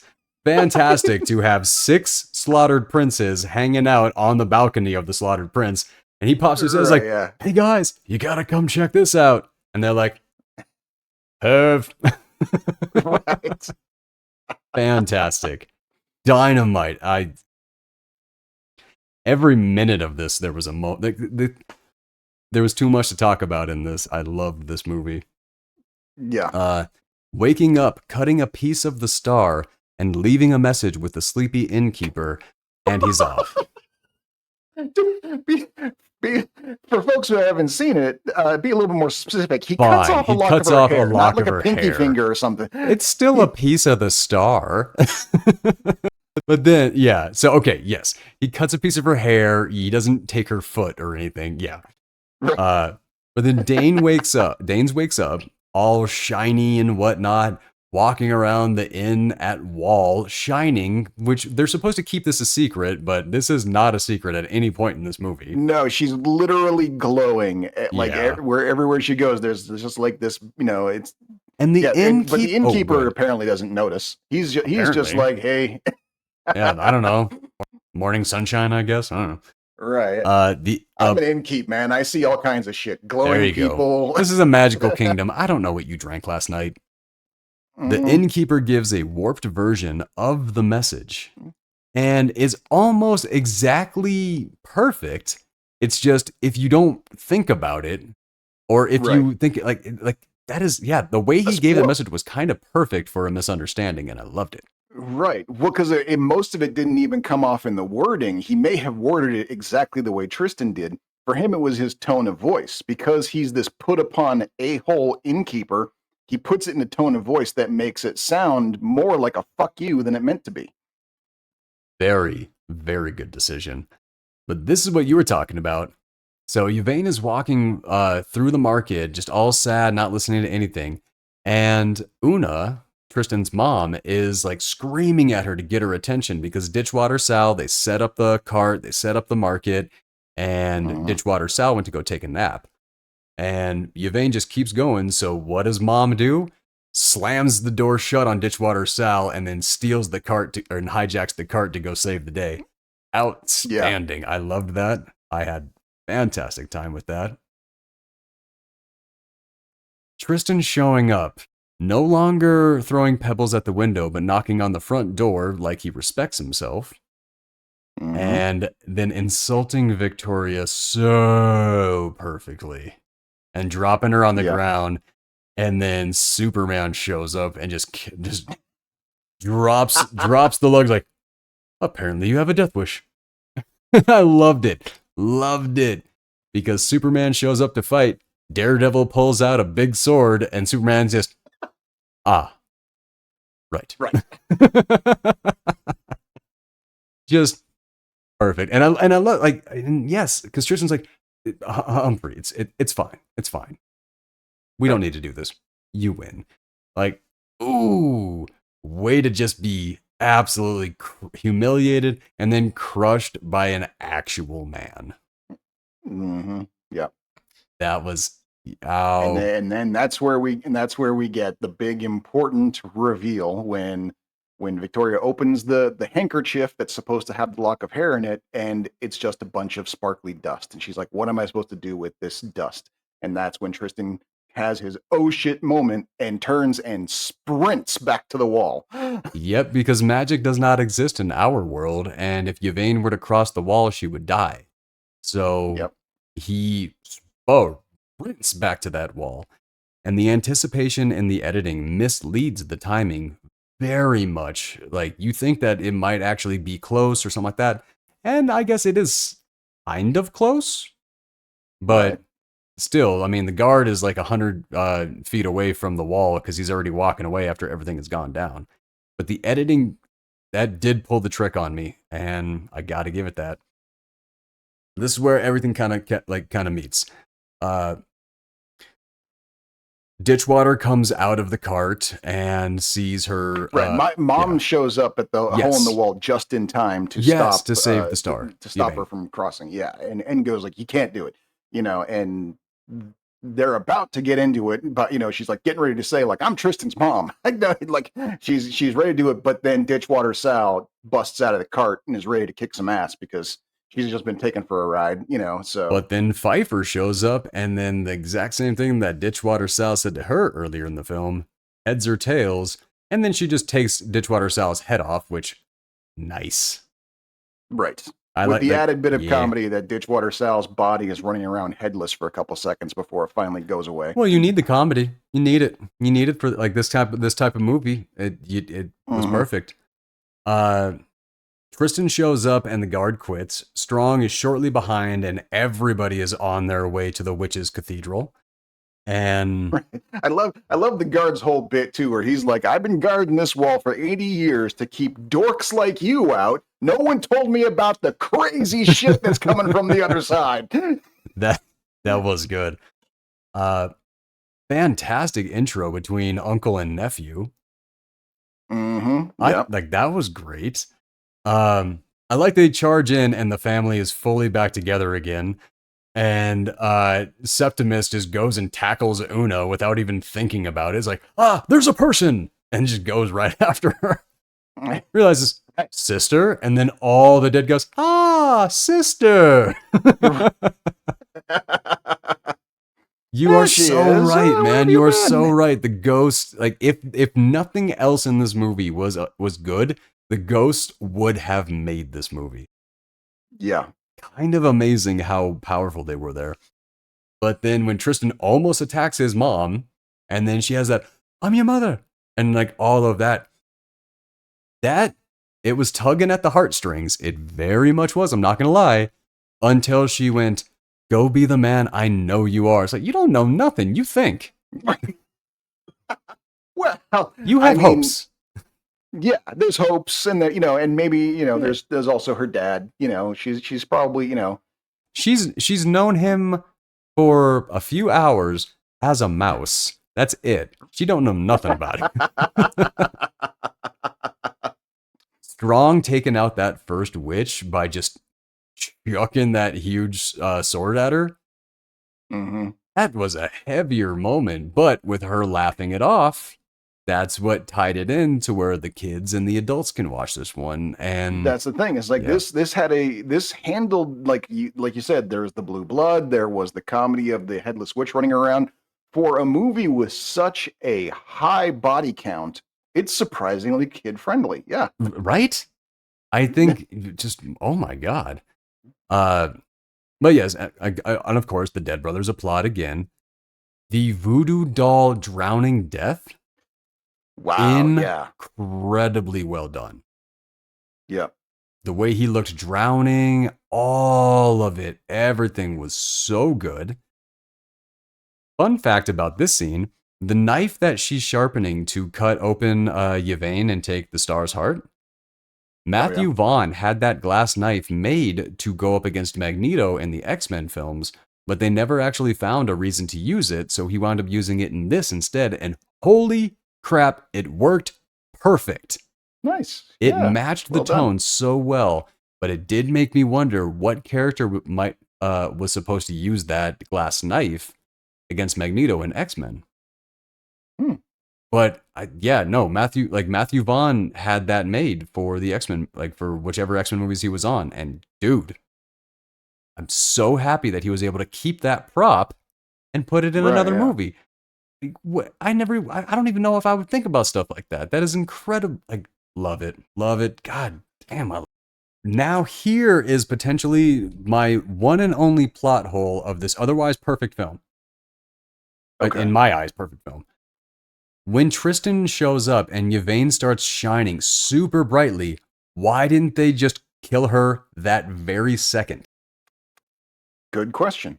Good question. That is the only that like literally that is the only plot hole. That is the only thing that I can't figure out. If everything that they seem to believe in that would have been the perfect moment to do it, and putting it off would have just been asking for trouble.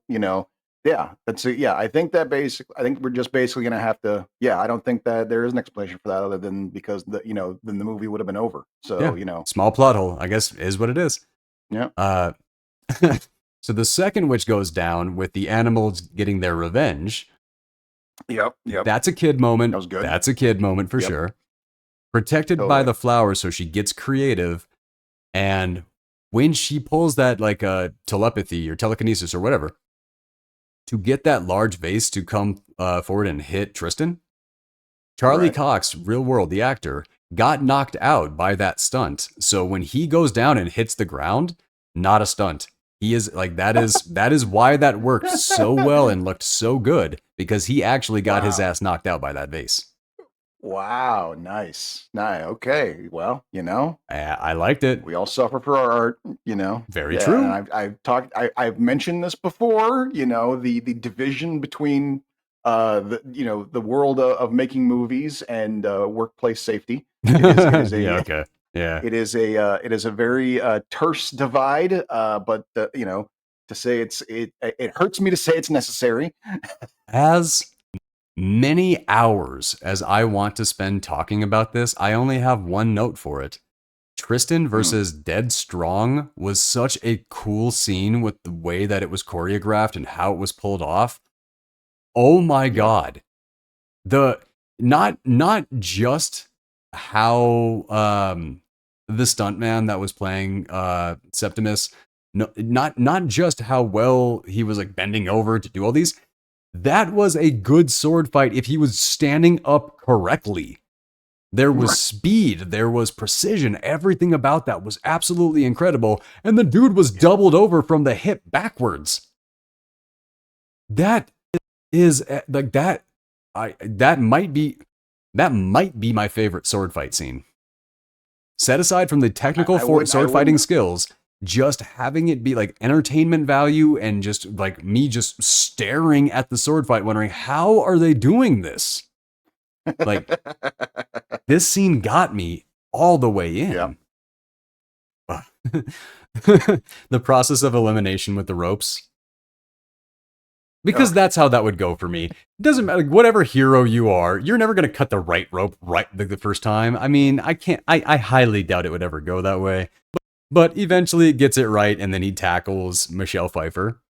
What a film debut, getting to tackle Michelle Pfeiffer and Claire Danes. This was it was a career highlight for this guy before his career even started. He gets to tackle Michelle Pfeiffer. He tackles Claire Danes. He gets to be on a date with Sienna Miller. Nephew, on a date with Sienna Miller. He's playing fun nephew with Robert De Niro and a bunch of pirates. Mark Strong, Jason Flemyng, Kate McGowan. I mean, dude. He gets to intimidate Henry Cavill. Oh man, I know. I mean, it's amazing he stayed in the biz after this, because he's like, what else am I going to do?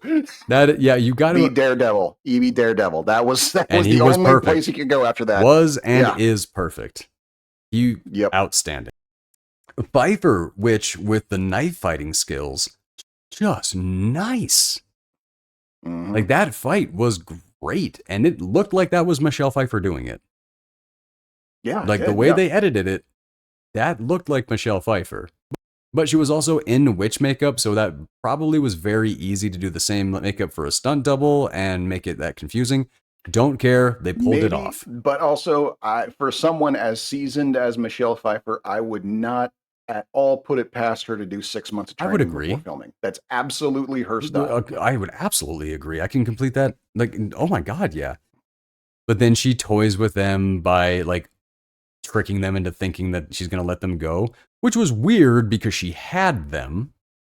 Right, yeah. So that is just the Incredibles, like the monologuing thing kind of kicking in. Right. I like that. What do stars do? Shine. And then Hmm. spirit bomb, I guess. Something like that. Yeah. Some Yeah. sort of, yeah. But then I mean, she the went like supernova, I guess, basically, is what pretty happened. much, yeah, white dwarf, whatever you want to Yeah. call it. And she's like, no star can shine with a broken heart. I couldn't have done that without you. Just, I'm sorry. So beautiful. Just so beautiful. I mean, come on. Like, it reached into that part of me and ripped it out and just went, no, you love this. And I'm like, I do. I just, oh my God. I was all the way in. Tristan goes to pick up the diamond for Yvain. It turns into a ruby. And all of the uncles are like, Oh, so what happens well, now? And then, like, because there's a new king and all that, which right. a fantastic moment. And I'm curious if you caught it. 6 of those brothers turned into white lights that went up, and then Septimus turned into a red light that went down. I did not catch that. No, that is pretty good. That is pretty good. I think this is the first time I noticed that because I was paying so hardcore of attention. But when I saw that red light, I was like, you're us. This movie is, oh, I love it. Oh, I love it so much. The royal wedding and Superman's got the hots for Captain Shakespeare. Right. I love that Henry Cavill threw the wink to De Niro, which also great moment for Cavill's early career. Right. I mean, yeah. come on. No, that's true. And then Sienna Miller's just, it was so good. So good. A Babylon candle as a wedding gift from mom and dad are now back together and seeming very happy.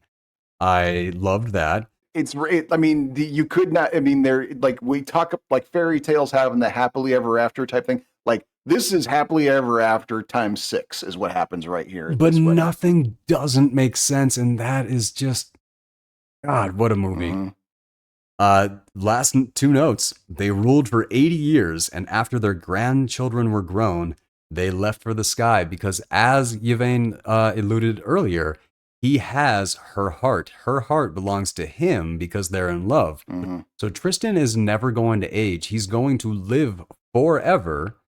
And after 80 years, they shoot off into the sky. And just and now there are 2 stars in the sky next to each other. Yeah.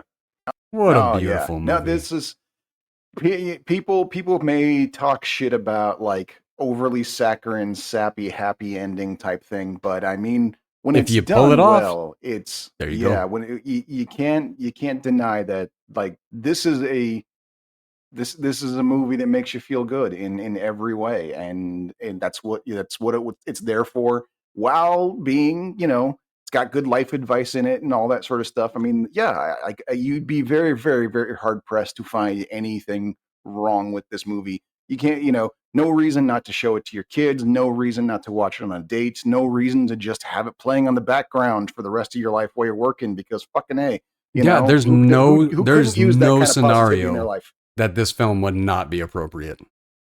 Yeah. Christmas, Thanksgiving, Halloween, like, I mean, a regular ass day of the year, feeling bad, feeling good. This movie is there for, I mean, what are your final thoughts on this? I mean, good God, all we did was gush about this for 2 hours. Right. Yeah. No. Yeah. I'd say this is a must see. It's a timeless fairy tale. It's right up there with The Wizard of Oz as a movie that will live on for 100+ years. I think as a classic, everyone should see. Yeah. I don't know if it's got that same sort of like it doesn't use like CG for the animals. Like the bird that the mom was that was a real bird. It was just the transition. Yep. So the CG is not going to, like, there was no CG in this set aside from maybe some flames and stuff. It's not going to age. Yeah. No, yeah. And yeah, no, well, yeah, I mean, I think that basically it sits in the same place as Wizard of Oz for me. It's a modern day Wizard of Oz. It is a timeless classic that everyone should see. everyone should be watching as kids on holidays. And yeah, 100%. All right. And I think it's like, I think we can safely say there's at least one movie like that every 100 years. Seems to be the case. If it is this one, I would not be surprised. I do not believe this movie is ever going to disappear. It's too good. Mm. And even if it does kind of disappear from the zeitgeist, anybody who goes and watches it is going to flip out and go to all their friends and go, dude, have you seen this? Like, Right, it's like, yeah, it is exactly. one of those. All right. And part 2 of tonight's episode is going to be The Golden Compass, directed by Chris Weitz and somewhat Anand Tucker. Written by Chris Weitz, based on the novel Northern Lights by Philip Pullman. Starring Nicole Kidman, Daniel Craig, Dakota Blue Richards, Ben Walker, Freddie Highmore, and Sir Ian McKellen. With Ava Green, Jim Carter, Tom Courtenay, Ian McShane, Sam Elliott, Kathy Bates, Simon McBurney, and Christopher Lee. I mean, another bang-up cast. Oh, it's a damn absolutely. shame. The cast, yes. The cast, amazing. Well, so apparently, here's the thing. I haven't read it, but apparently this book series, like Northern Lights is the first of a series that apparently is, I guess, is called the His Dark Materials series. Yes. I have heard very, very good things about this book series. As have I. No one has been satisfied with this adaptation yet. This movie was apparently, I read somewhere that this movie was the reason why George R.R. Martin refused to let Game of Thrones be made into a movie. That is actually my first note, that Yeah. George R.R. Martin, you're right, cited this as one of the main reasons he wanted Game of Thrones to be a series instead of a movie. 100%, and I can completely see why. Right. And the series that they did do on Showtime for this was pretty good. I thought it was definitely better than the movie, but apparently even that, the people who are fans of the book, apparently even that was unsatisfactory to the book's fans. So when I watched this movie, and because it was one of your recommendations, kind of, and I'm realizing now that the conversation, it actually wasn't one of your recommendations. But I was confused. Well, and I went ahead and bought it on Amazon Prime. Oh, no. Yes. And here's the thing about Amazon Prime. Once it's in your library, you can't remove it. So I will always have the reminder of having bought this, and I'm never going to watch it again. Here's the thing. I remember, and this is one the point. Hold on. So the point for me bringing that up, that I'm never going to watch it again, is I wasn't able to watch this movie twice to take notes on it. I watched it once and went, no. So all of the notes that I have are just kind of trivia about it. Yeah, well, and I know, because, okay, first of all, let me just recap real quick the week that I have had, okay? As you may remember last week, I was, for fear that I was not going to be able to perform last week, I hyped myself up on caffeine in order to get through the show. Yes. That was a substantial mistake. That was a life error, because after the show was over, I did not sleep that night. I did not even start to get sleepy until about 7 a.m. the next morning. Whoa. Yeah, that has fucked my life up to an unbelievable degree since then. Trying to work, trying to do things. I've been forgetting to take my meds. Like, I have not been able to get my feet back from under me since then. I made a huge mistake. So when you said to me, because you watched the Golden Compass like right away, like almost right after the very next day after that show, after we agreed to do this, and you were like, "Are you sure that you want to do this?" And I just kind of offhandedly went like, hey, I know that we say that we're not that kind of show, but you know what? It's probably good to toss it up once in a while and not gush over every movie we You know show what? here. Thank you for bringing that up because I was so confused by that. I'm like, I think I see where Doc's coming from, but oh my god, I don't want to do this to myself again. But I had not watched it yet. I did not actually have a chance to get myself to sit down and watch it until this morning. Oh. So, yeah, I made a huge mistake. And I'm still, like I said, I'm still not fully recovered from my big mistake last week. And so I know you asked me to go ahead and be the one to take notes on this, and I tried. I really, really did. First of all, I can't even read my own handwriting. I get that. That's why I switched over to typing it. Second of all, I don't think these notes would have been that helpful anyway. So we'll do what we can. Some of the things we can talk about it in the abstract. We can, I think we're both in agreement that what it's going to come down to is we're going to basically say, don't bother with this movie. Oh, don't bother with this movie. Absolutely not. No. Like, yes, everybody will say the book is better than the movie. This one, don't. The movie, the director didn't like it. The actors didn't like it. The author didn't like it. Nobody liked this movie. And the thing is that it's not even, you can't even say it's entertainingly bad. There's nothing that is outwardly bad about the movie. There's just nothing about it that's good. Everything in this movie is just kind of meh, and they tear through the story. I assume, must be a pretty epic tale in this book. They pound through the plot so fast that you're kind of left going, what is even the point of any of this? Like, I think one of the notes I do remember writing down was, is that our main character, her name's Lyra. Mm-hmm. Lyra seems to have chosen one syndrome, meaning everyone just sort of assumes she's the hero of the story upon meeting her. There's no, even like Sam Elliott's character, he's like hanging out in the docks, sees her sitting over there and goes, he looks like she might change my life. Hey there, little girl. Like, yeah, that was very, very awkward. How about I do whatever you ask forever now? And that's how this whole movie goes by. She doesn't even help the bear get the armor. She just tells him where it is, which is in the most obvious place that it possibly could have been.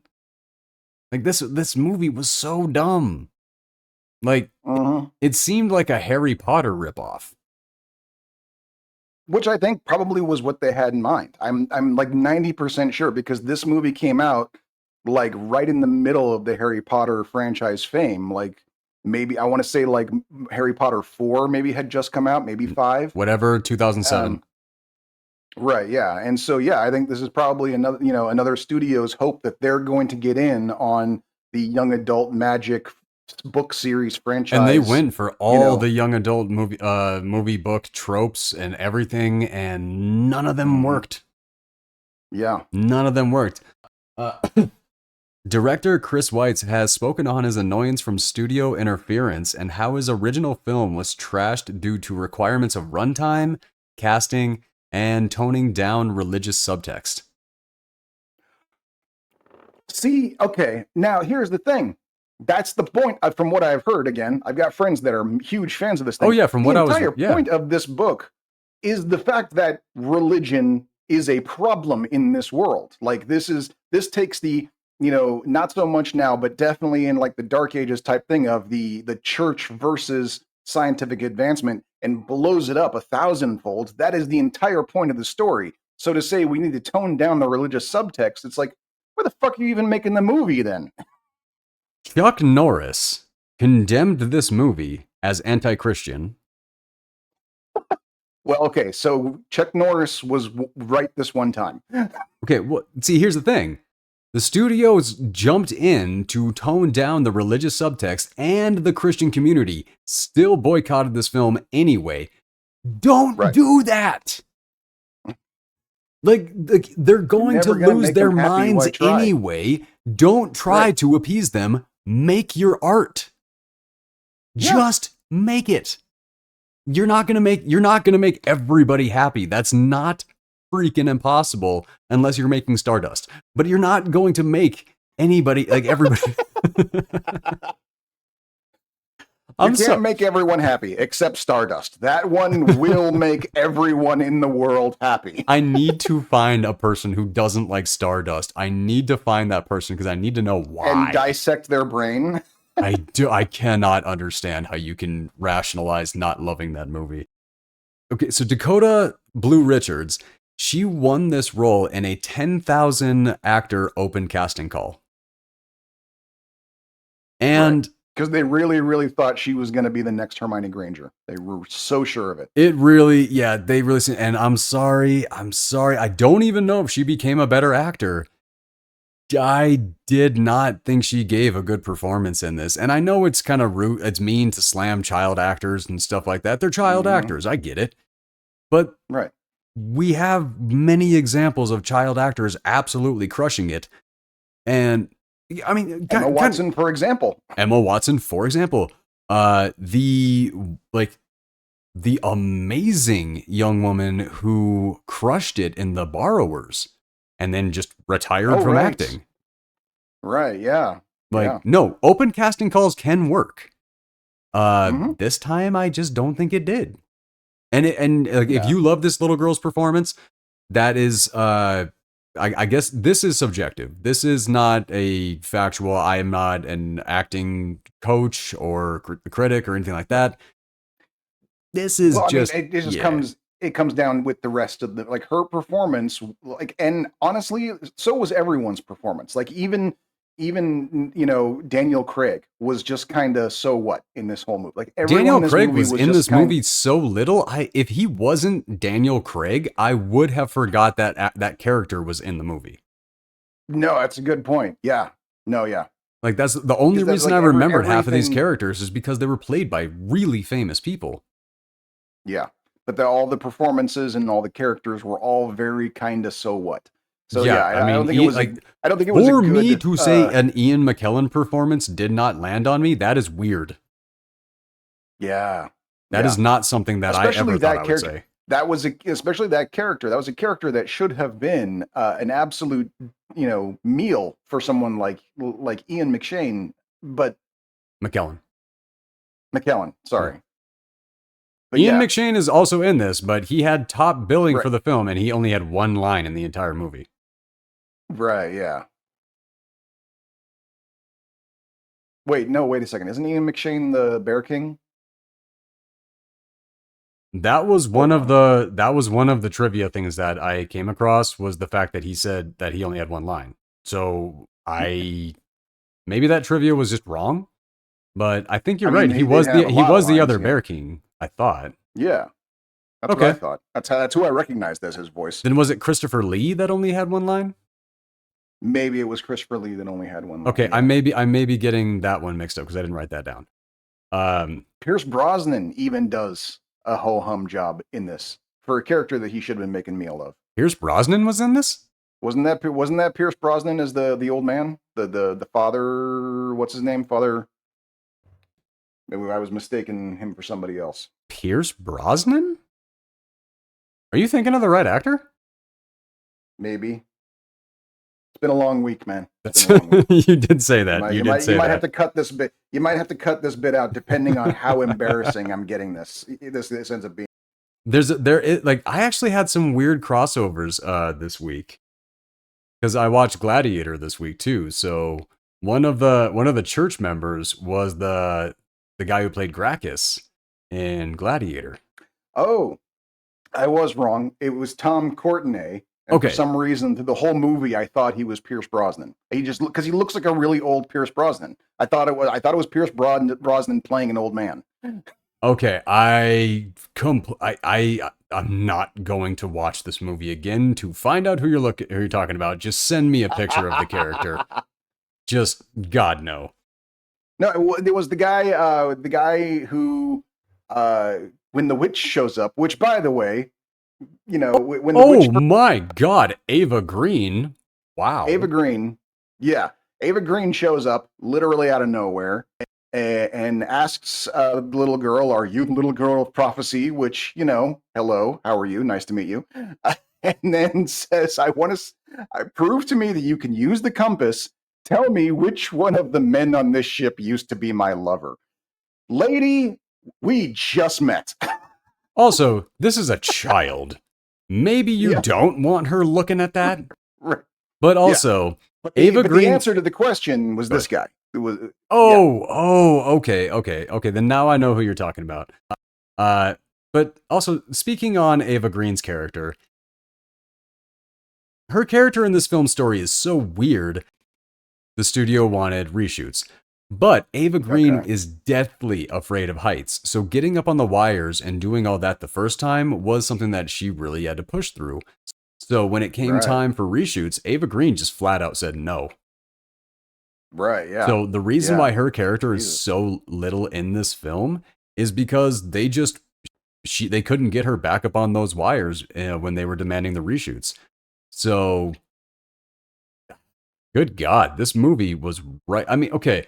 So when I was giving the cast and crew on this one, and I mentioned that somewhat director, Anand Tucker, the reason why he's a somewhat director is because Chris Weitz got so pissed off with all the interference and everything like that was happening with this film that he left. So then Anand came in, and then he got so pissed off and so frustrated with everything that he quit, and then Chris Weitz came back. Wow, okay.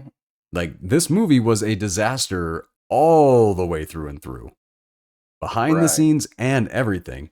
So much so that this movie caused the downfall of New Line Cinema as an independent film company, forcing it to join Warner Brothers after going bankrupt in 2008. So, New Line Cinema, which gave us incredible, a lot of my favorite films. The 1989/1990 Teenage Mutant Ninja Turtles movie, one of my favorite, New Line Cinema. The original Mortal Kombat movie, New Line Cinema. Blade, New Line Cinema. And when it came to Lord of the Rings, non-mainstream, when it came to the kooky non-mainstream stuff that studios didn't want to touch, New Line Cinema were the ones, they were brave enough to actually do, new shit. And just look at everything that they did before joining Warner Brothers. Everything you just listed was an adaptation. I said, even though everything you just listed was an adaptation. Doesn't matter. When it was in their hands, they crushed it. Yeah, no, that's true.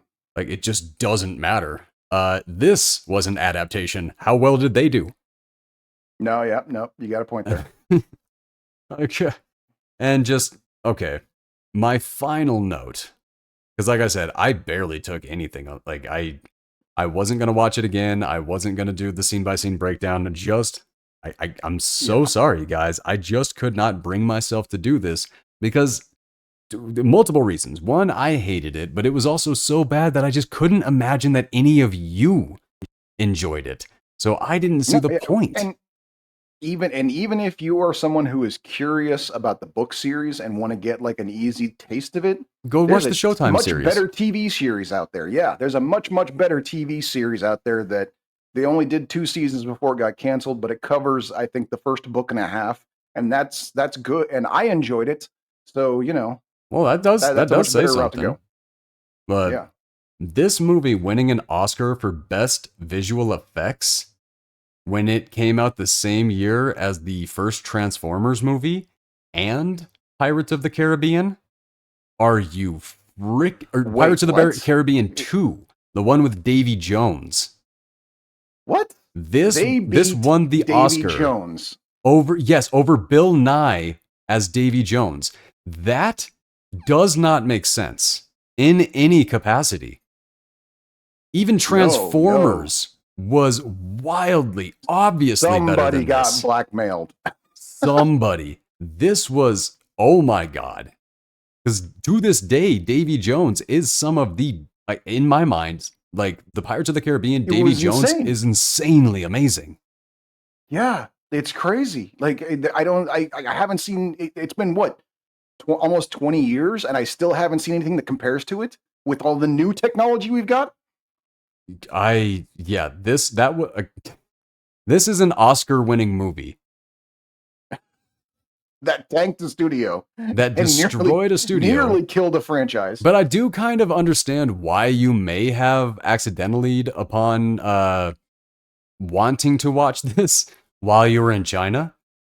New Right. Line Cinema sold the overseas rights to this film, which is what would have actually saved New Line Cinema. But they sold their overseas rights. So the $200 million that it made overseas, New Line Cinema didn't get any of it. Dude, what the fuck? And they had to sell some of their rights just to get this film made. They like literally this film destroyed New Line Cinema. The production of it I and would, the release. I would say just from the historical standpoint of it, to see a studio go down, a studio like New Line go down, you might want to see the movie that made it happen, but don't. You have like it's not worth it. It's not worth it. You have better things to do with your life. No, that is why you watch this show, so we can tell you Right. the stuff like that. Or just go watch the trailer. Go watch Life the is honest short. trailer. Go watch Everything Wrong With. Go watch anything other than this movie, because you're not going to get that time back. And No, I yeah. just don't think you're going to feel good about yourself or the film industry after watching this. Yeah, like there's nothing. You're not gonna. Yeah, it's not even like I said. It's not even anything in there that's comically bad where you can have a good time laughing at it. Like it's just blah. The whole thing is just boring. Like But I know it won the Oscar, and I'm going to say that it snubbed Transformers and Pirates of the Caribbean 2. But some of the CG for these animals was pretty damn good. some of it, they definitely Mhm. put like the polar bears, for instance, definitely came off really well. I thought I at agree. first the fight scene between the polar bears, Oh not so yeah, much, that fight but scene was yeah. But the yeah. intro scene where he's working the fire and stuff like that, that was kind of impressive. I thought That that that was I'd done well, say, yes. yeah. But the lack of blood So in this, oh my god. You had a bear fight where they're covered in white fur and there's no blood. right, and they're clawing at each other, and And one, one dude and then literally gets his jaw ripped off.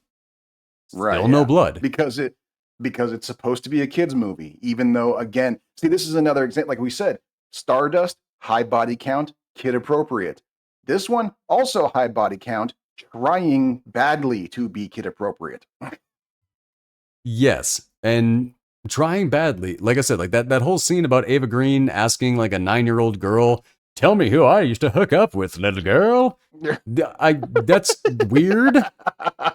Like you're trying to go for kid friendly and you wind up doing the most non-kid friendly thing you could have done. Right, yeah. Like just what a way to miss the mark and completely not understand what you were going for. I What else do you want to talk about with this one, Doc? I mean, I don't know. Maybe if I had read the book, I could say something about that. And I keep Oh, meaning to. Like I said, I know a few people that just absolutely go nuts over the series. the But series, that's sure. Oh, wait, the book series or the TV series? the book series. No, The book his series. Dark Materials. I have heard great things about it, and I may still go watch or read it one day. I'm gonna need time to forget this, so I don't have the visualizations from this movie in my head while I'm reading the book. That would Probably a good definitely idea. Yeah. taint the book for me. Right. So I'm gonna need some time. How about this? We can do this a little bit roast style, and Okay. we can try to, I don't know, bring up other movies that this one has reminded us of or something like that. I don't Well, I know. mean, yeah. Well, I mean, there was a whole slew of them because, like, after the whole Harry Potter thing, all the studios were trying to do their young adult super series, and we got a bunch of them. We got this, we got the Descendants from Disney, all with Not a clue. no, interesting concept. I never saw any of it. I think it was one of those like Disney Channel exclusive I know type we things. got like Twilight and like the Divergent Twilight, series, and Divergent was another one. I saw the first Divergent one. I thought it was interesting. yeah, I saw the first one. Oh, the Maze was another one. Maze Runner, there you go. Maze Runners. Yeah, Maze Runners. Percy Jackson. Percy Jackson, which I Yeah, know a you're lot of right. folks have. They really went hard in the paint on that one. Yeah. None of them succeeded. No, I mean Percy Jackson. I think is still going. I hear they just rebooted it on a TV series again. Okay, so it's not still going. They started over. Yeah. Okay, but yeah, yeah. None of them caught the same fire that Harry Potter did, which is weird because like I can't because even as someone who's seen most of the Harry Potter movies, not all of them. no, I've seen them all a couple times. Yeah. Never read the books. I could not tell you what it is that makes it work. That's the thing. I mean, I've tried and it's a little weird, especially like the more interviews that I see with J.K. Rowling, I don't get how she was able to come up with any of this. She's kind of stupid. She wrote Harry Potter for her children. Right. And from what I understand, she just kind of stole everything from everywhere and just put it all in one book. Yeah, a little bit of that. Yep. I mean, that's from what I understand. But at the same, I mean, and I don't really feel too bad about like knocking J.K. Rowling because she's kind of turned into a monster. Yeah, she has not aged well, it would seem. No, and she's completely doing it to herself around every corner. Nobody is asking her these questions. She's just going on social media and just letting everybody know, which it's weird to be the magic person and then also be the person who's upset about people changing gender. That's weird. If you're just just objectively speaking, in your story, you write about a girl like people switching genders, magic, all of this stuff. You, like that's part of your imagination. All of these things. But you hate that? Yeah. Objectively speaking, that doesn't make sense. If I were to put on my armchair psychologist hat, which I've worn it on many occasions. What do you got? He is the absolute trademark classist. And I say this based on like when people have asked her what her like influences in fantasy were when she was like writing Harry Potter and stuff like that. She never admitted to reading any fantasy. In her mind, fantasy was for children. For the lower classes. You've told me that. Like, I've heard this before. She's someone who literally believes that the fans of her own work are beneath her. She is a person who believes that there is a class, an inherent class system. Classes are supposed to be structured and rigid, and if you take a look at where all this starts, she's a classist. And yes, racism, sexism, all of these things, these are all just branches of classism. It's about there are people who are inherently up here and people who are inherently down here, and any attempt to shuffle that around is an offense. Even if, like J.K. Rowling, you are a woman and you are not at the top of that class system, you will still defend it because you are not at the bottom, and you will not put up with anyone trying to shuffle that up. I do see where you're coming from with that. She is 100% old school British classist. That is who she is. And I do, yeah. Which is amazing considering she was someone who used to be she wrote Harry Potter while on welfare, unemployed, raising her kids as a single mother, and yet she is the most classic of classists. That to me is amazing. That does suck. I mean, but there are a lot of writers out there that just really are awful people. Mm-hmm. And they... Well, I mean, shit's come out. We just got done talking about Stardust. Apparently, Neil Gaiman's been exposed, and that's unfortunate. I saw that. I saw that like, coming when I saw him in interviews. When I saw like that, I was like, he kind of had the vibe of a creep, and I was like, oh man. It's because considering how heartfelt and all of his work is, it really is upsetting to find out that someone who's able to create, like, it's one thing to find out that Ernest Hemingway is an asshole. It's like, oh, Ernest Hemingway. So yeah, it's one thing to find out Ernest Hemingway is an asshole, and you're just like, oh yeah, that makes sense. You can see it in his work. He's a dick, But when someone that is that like so philosophical, so imaginative, so heartfelt, so sensitive to humanity in their work, to find out that they are a shallow prick in real life to a nearly abusive level.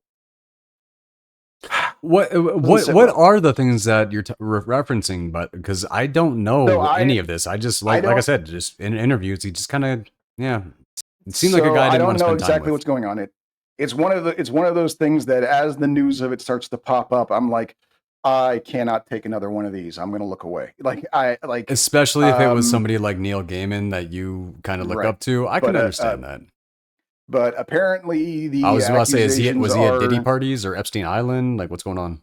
Nothing like that. More like taking advantage of folks at cons and stuff like that, to the point where hush money needed to be paid. I don't know what the details are. Like I said, when they first started to pop up, I looked away. But what I did catch was that there were hush money payments made, and it was that bad. Well, that's one of those things. Hush money doesn't necessarily mean something really bad. It can just mean no, it's not a great sign. No, oh my god, it's not a great sign. But it can be as simple as something humiliating. Like say a billionaire has a kink that I don't know, like likes to have troll dolls watch or something like that. And then paying hush money to people and having them sign NDAs. Man, if that's your embarrassing kink, you have got a sheltered life. I'm being very gentle because I am going to edit and post this. So I'm still do you have okay, so why don't we do this? Yeah. What's the movie fight? The movie between these two movies? Really? Really, dude? Oh, it's not even nice. It's not even fair. The Golden Compass forfeited before they even got into the ring. True. It was very, very bad. Covering for me, covering movies should not hurt. No, because that's true. I agree. love movies. Well, and that's why I keep saying we're not gonna do the how did this get made shit. Like, people keep trying to get us to, audience recommendations are always these objectively bad movies they want us to tear apart. I'm not want to do that. Like, that's when I have to, like, I get there are people out there who enjoy watching the train wreck of bad movies and laughing at this. I get it, and there is value in that. If that's your thing, great. For me, Golden Compass, I feel like my time has been stolen. Yeah, you can't even roast Golden Compass because the good actors are still giving good performances, so you don't really have bad things to say about them. The cinematography is not horrible. The movie was cut to absolute shreds to where you don't, like, the story doesn't make sense. This is a movie to put a, toddler in front of and just have them be distracted by the pretty images. Yeah, no, for sure. And that's about all it's good for, yeah. And that is a movie with Daniel Craig, Nicole Kidman, Kathy Bates, Sam Elliott, Ian McShane, and Ian McKellen, and some. To say that about a movie with that kind of cast, and it's not an animated, it's not Rio, it's not Disney Pixar. The first time It's the first time ever seen Nicole Kidman in a movie where she is fully dolled up. We're talking dress, hair, makeup. She could not look any more like a star than she has in this movie. True. But even she was whatever. Like I was bored with her, and I am not bored with that's Nicole Kidman. no. Something is wrong. Yeah. Yeah, this was rough. Round one, who do we care about more? Pretty clearly, it's Tristan and Yvain, and oh my god, Robert De Niro is in this movie for just a few minutes, and you unbelievably care about anything and everything that may ever happen to him. Exactly. You Yes. You fall want to in love know with his Peter. whole life. Yep. You fall in love with Peter O'Toole in half a second. Right. Even though he's an evil bastard, you still fall in love with him. The evil brothers that are killing themselves, you can't help but root for them to kill each other. I mean, no, like you actually care. It's crazy that you care about everybody except Right. who the movie wants you to Bernard. not care about. You care about Bernard. You care about Bernard. Billy the Goat Man, I felt for. No, Yeah. like Stardust. My God. Round one, who do we care about more? Stardust. Yeah. Round two, which one succeeded technically? I mean, neither one of them did anything technically wrong, except maybe the editing. Depending on Golden Compass. I think if there accomplished what are they were trying to do on a explanations, technical sense. if there are explanations in the book about how that boy wound up in a random snow town to be found by the Golden Compass, why? Not even a random snow town, a random snow shack in the middle of the fucking tundra with nothing around for miles. Let's start with what that shack is even doing there in the first place. Right? I mean, good God. No, like when it, like the opening scene with like the bear fight and all this stuff. Yeah, sure, there was some, and then you should care about like everything you should demons. care about in Golden Compass. You just don't. Right, exactly. Yeah. So my God, just round two goes to Stardust. As far as recommendation, my recommendation for the Golden Compass is to not watch it. Right, exactly. You have a must see versus must never see. Exactly, yeah. It is wow. So yeah, 3 for 3 Stardust. Just no contest. Mm-hmm. Yeah. It was it's so badly beaten. I almost feel sorry for it. Except if not for the fact that it somehow won an Oscar against the Davy Jones special. That doesn't make sense. That dude, it should not have won an Oscar against it should not have won an Oscar against Bumblebee. I'm so no, you have I know you're only talking about the Pirates movie, and you should be. Right. I'm not discounting that. But the first Transformers movie, I feel like that was absolutely incredible. I went to the theaters and saw that, and I was blown away by how great Michael Bay did with the special effects on that one. I mean, it was nothing but a big old bang bang movie, but the Transformers looked incredible. That's undeniable. So, as far as that goes, no, this movie didn't even beat Transformers.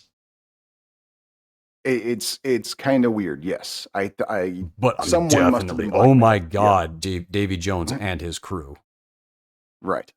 Absolutely. The Kraken. The Kraken alone should have won special effects that year. Yeah. No. Pure snub. But no, Stardust, on the other hand, absolutely outstanding. Yeah, well, and it was like you said earlier, there wasn't a lot of CG in there. They and some of the magic stuff, but they had real animals instead of animated ones. They only used CG where they needed to, and it wasn't half-assed or cartoony when they did it. So it was, No, oh my God! Once again, the drowning of Septimus in the voodoo doll.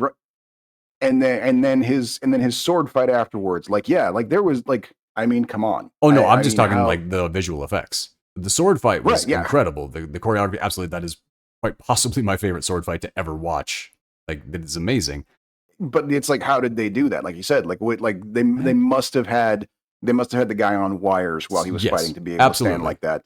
Mm. But still, to be able to like to successfully pull those movements off, while yes, even like being on wires, but doubled over backwards, staring behind you, still pulling those moves off. I mean, Mm-hmm. the fact that he was doing that without looking, not just bent over backwards, not looking. That is literally a man who could whoop your ass bent over backwards with his eyes closed. Fantastic. All right, so just 100% through and through, Stardust is taking it. Yep. Real quick. All right, so next week, what do you got for me? Well, it's Christmas time, so I have what I think should be the new like seminal Christmas movie. It's a newer one. It only came out in like 2019. So, but I haven't heard enough buzz about this movie. I don't hear enough people talking about this movie. I think this should be a more like well-known traditional. I think this should be the movie that you should show your kids every Christmas for years to come. I've already watched it every Christmas since 2019 when it came out. It's called 8-Bit Christmas. And it is like, for if you're my generation, you know the Christmas Story, the old Christmas Oh Story movie yeah, about, everybody knows a Christmas yeah, story. It still the plays kid every the kid year. who who just wants his Red Ryder BB gun. This is a movie about a guy telling his daughter the story about about the one Christmas in the 90s when all he wanted was a Super Nintendo. It's It is all right. a phenomenal movie, and I'm looking forward to your reaction to it. Fair enough. It's kind of funny that you say people from your generation, because every bro from my generation has the leg lamp from A Christmas Story. So that movie did not stop with your See, generation, Doc. my generation did learn the lesson of the leg lamp when we watched that movie. So we all Fragile. thought it, but we all thought it, but none of us took the step forward. We knew better. However, the fragile Italian, For Sheila, yes, no. yes. That joke has been said a million times over. For you, okay, so you have a new Christmas movie. I guess my response is going to be the best Christmas movie of all time, A Muppet Christmas Carol. You're not even going to try to go for something undersold that needs more attention. You're going right for the mainstream, the most mainstream ever. I see, here's the thing. Throughout my life, every single year, I have watched A Christmas Carol. It does not matter. When I was in Iraq, when I was in Kosovo, when I was traveling as an actor, as a photographer, it did not matter. When Christmas came around, I watched A Muppet Christmas Carol. The amount of people that have come by me, like when I'm traveling, when I've been around people who went, what the hell's that?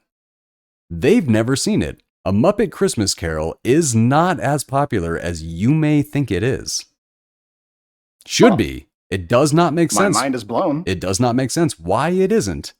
But I have had far too many people have no idea that the Muppets ever did A Christmas Carol.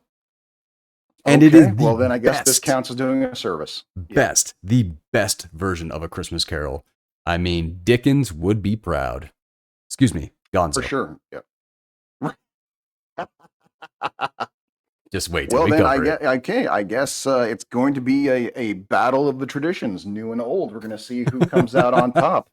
The Muppet Christmas Carol or 8-Bit Christmas. If I do not wind up fighting for a Muppet Christmas Carol, I'm telling you, 8-Bit Christmas must be the greatest thing out there. Well, look, see, here's the thing. I really do. As an old school Muppets fan, I don't feel good about going up against the Muppets anything, you know? That's fair. That is fair. I mean, God, Jim Henson just crushed it.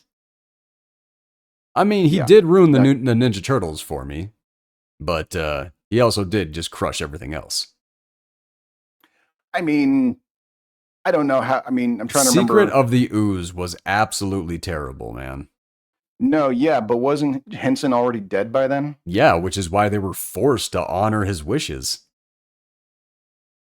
Oh, Jim okay. Henson was appalled with the violence and the use of his puppets, like using weapons in What? like the I mean, 1990 Ninja Turtle. So yeah, I he mean, he's opposed it, not. and then he died. So how the hell are you going to argue that? But he wasn't totally. I mean, I remember the first time I showed my kids the original Ninja Turtles movie. I had forgotten some of the details. The way Shredder dies, my children were shocked. They were like, they looked at me like, what are you showing us? Like they The murdered bad him. guy They died. murdered him. Yeah, the bad guy died. The bad guy didn't just die, he was murdered. Yes, he was. This wasn't a fight to the finish. It wasn't me or him. No, they Oh, won, it and was then a they just fight to the decided to finish. off him. It was a fight to the finish. Oh man, and Splinter's voice in that Hirokozaki. No, oh, I can't believe I remember that name. That is how iconic that voice is to me. But that voice in particular is one that I practiced my whole childhood, which is why I can nail Splinter's voice to this day. Which I mean, you've heard Okay. that's almost what I did for your detective in that book. Okay. But we'll talk about that another time. All Right. right, so next week is going to be 8-Bit Christmas versus A Muppet Christmas Carol. From now until then, stay safe and stay sane, guys, and happy holidays. Good night, everybody.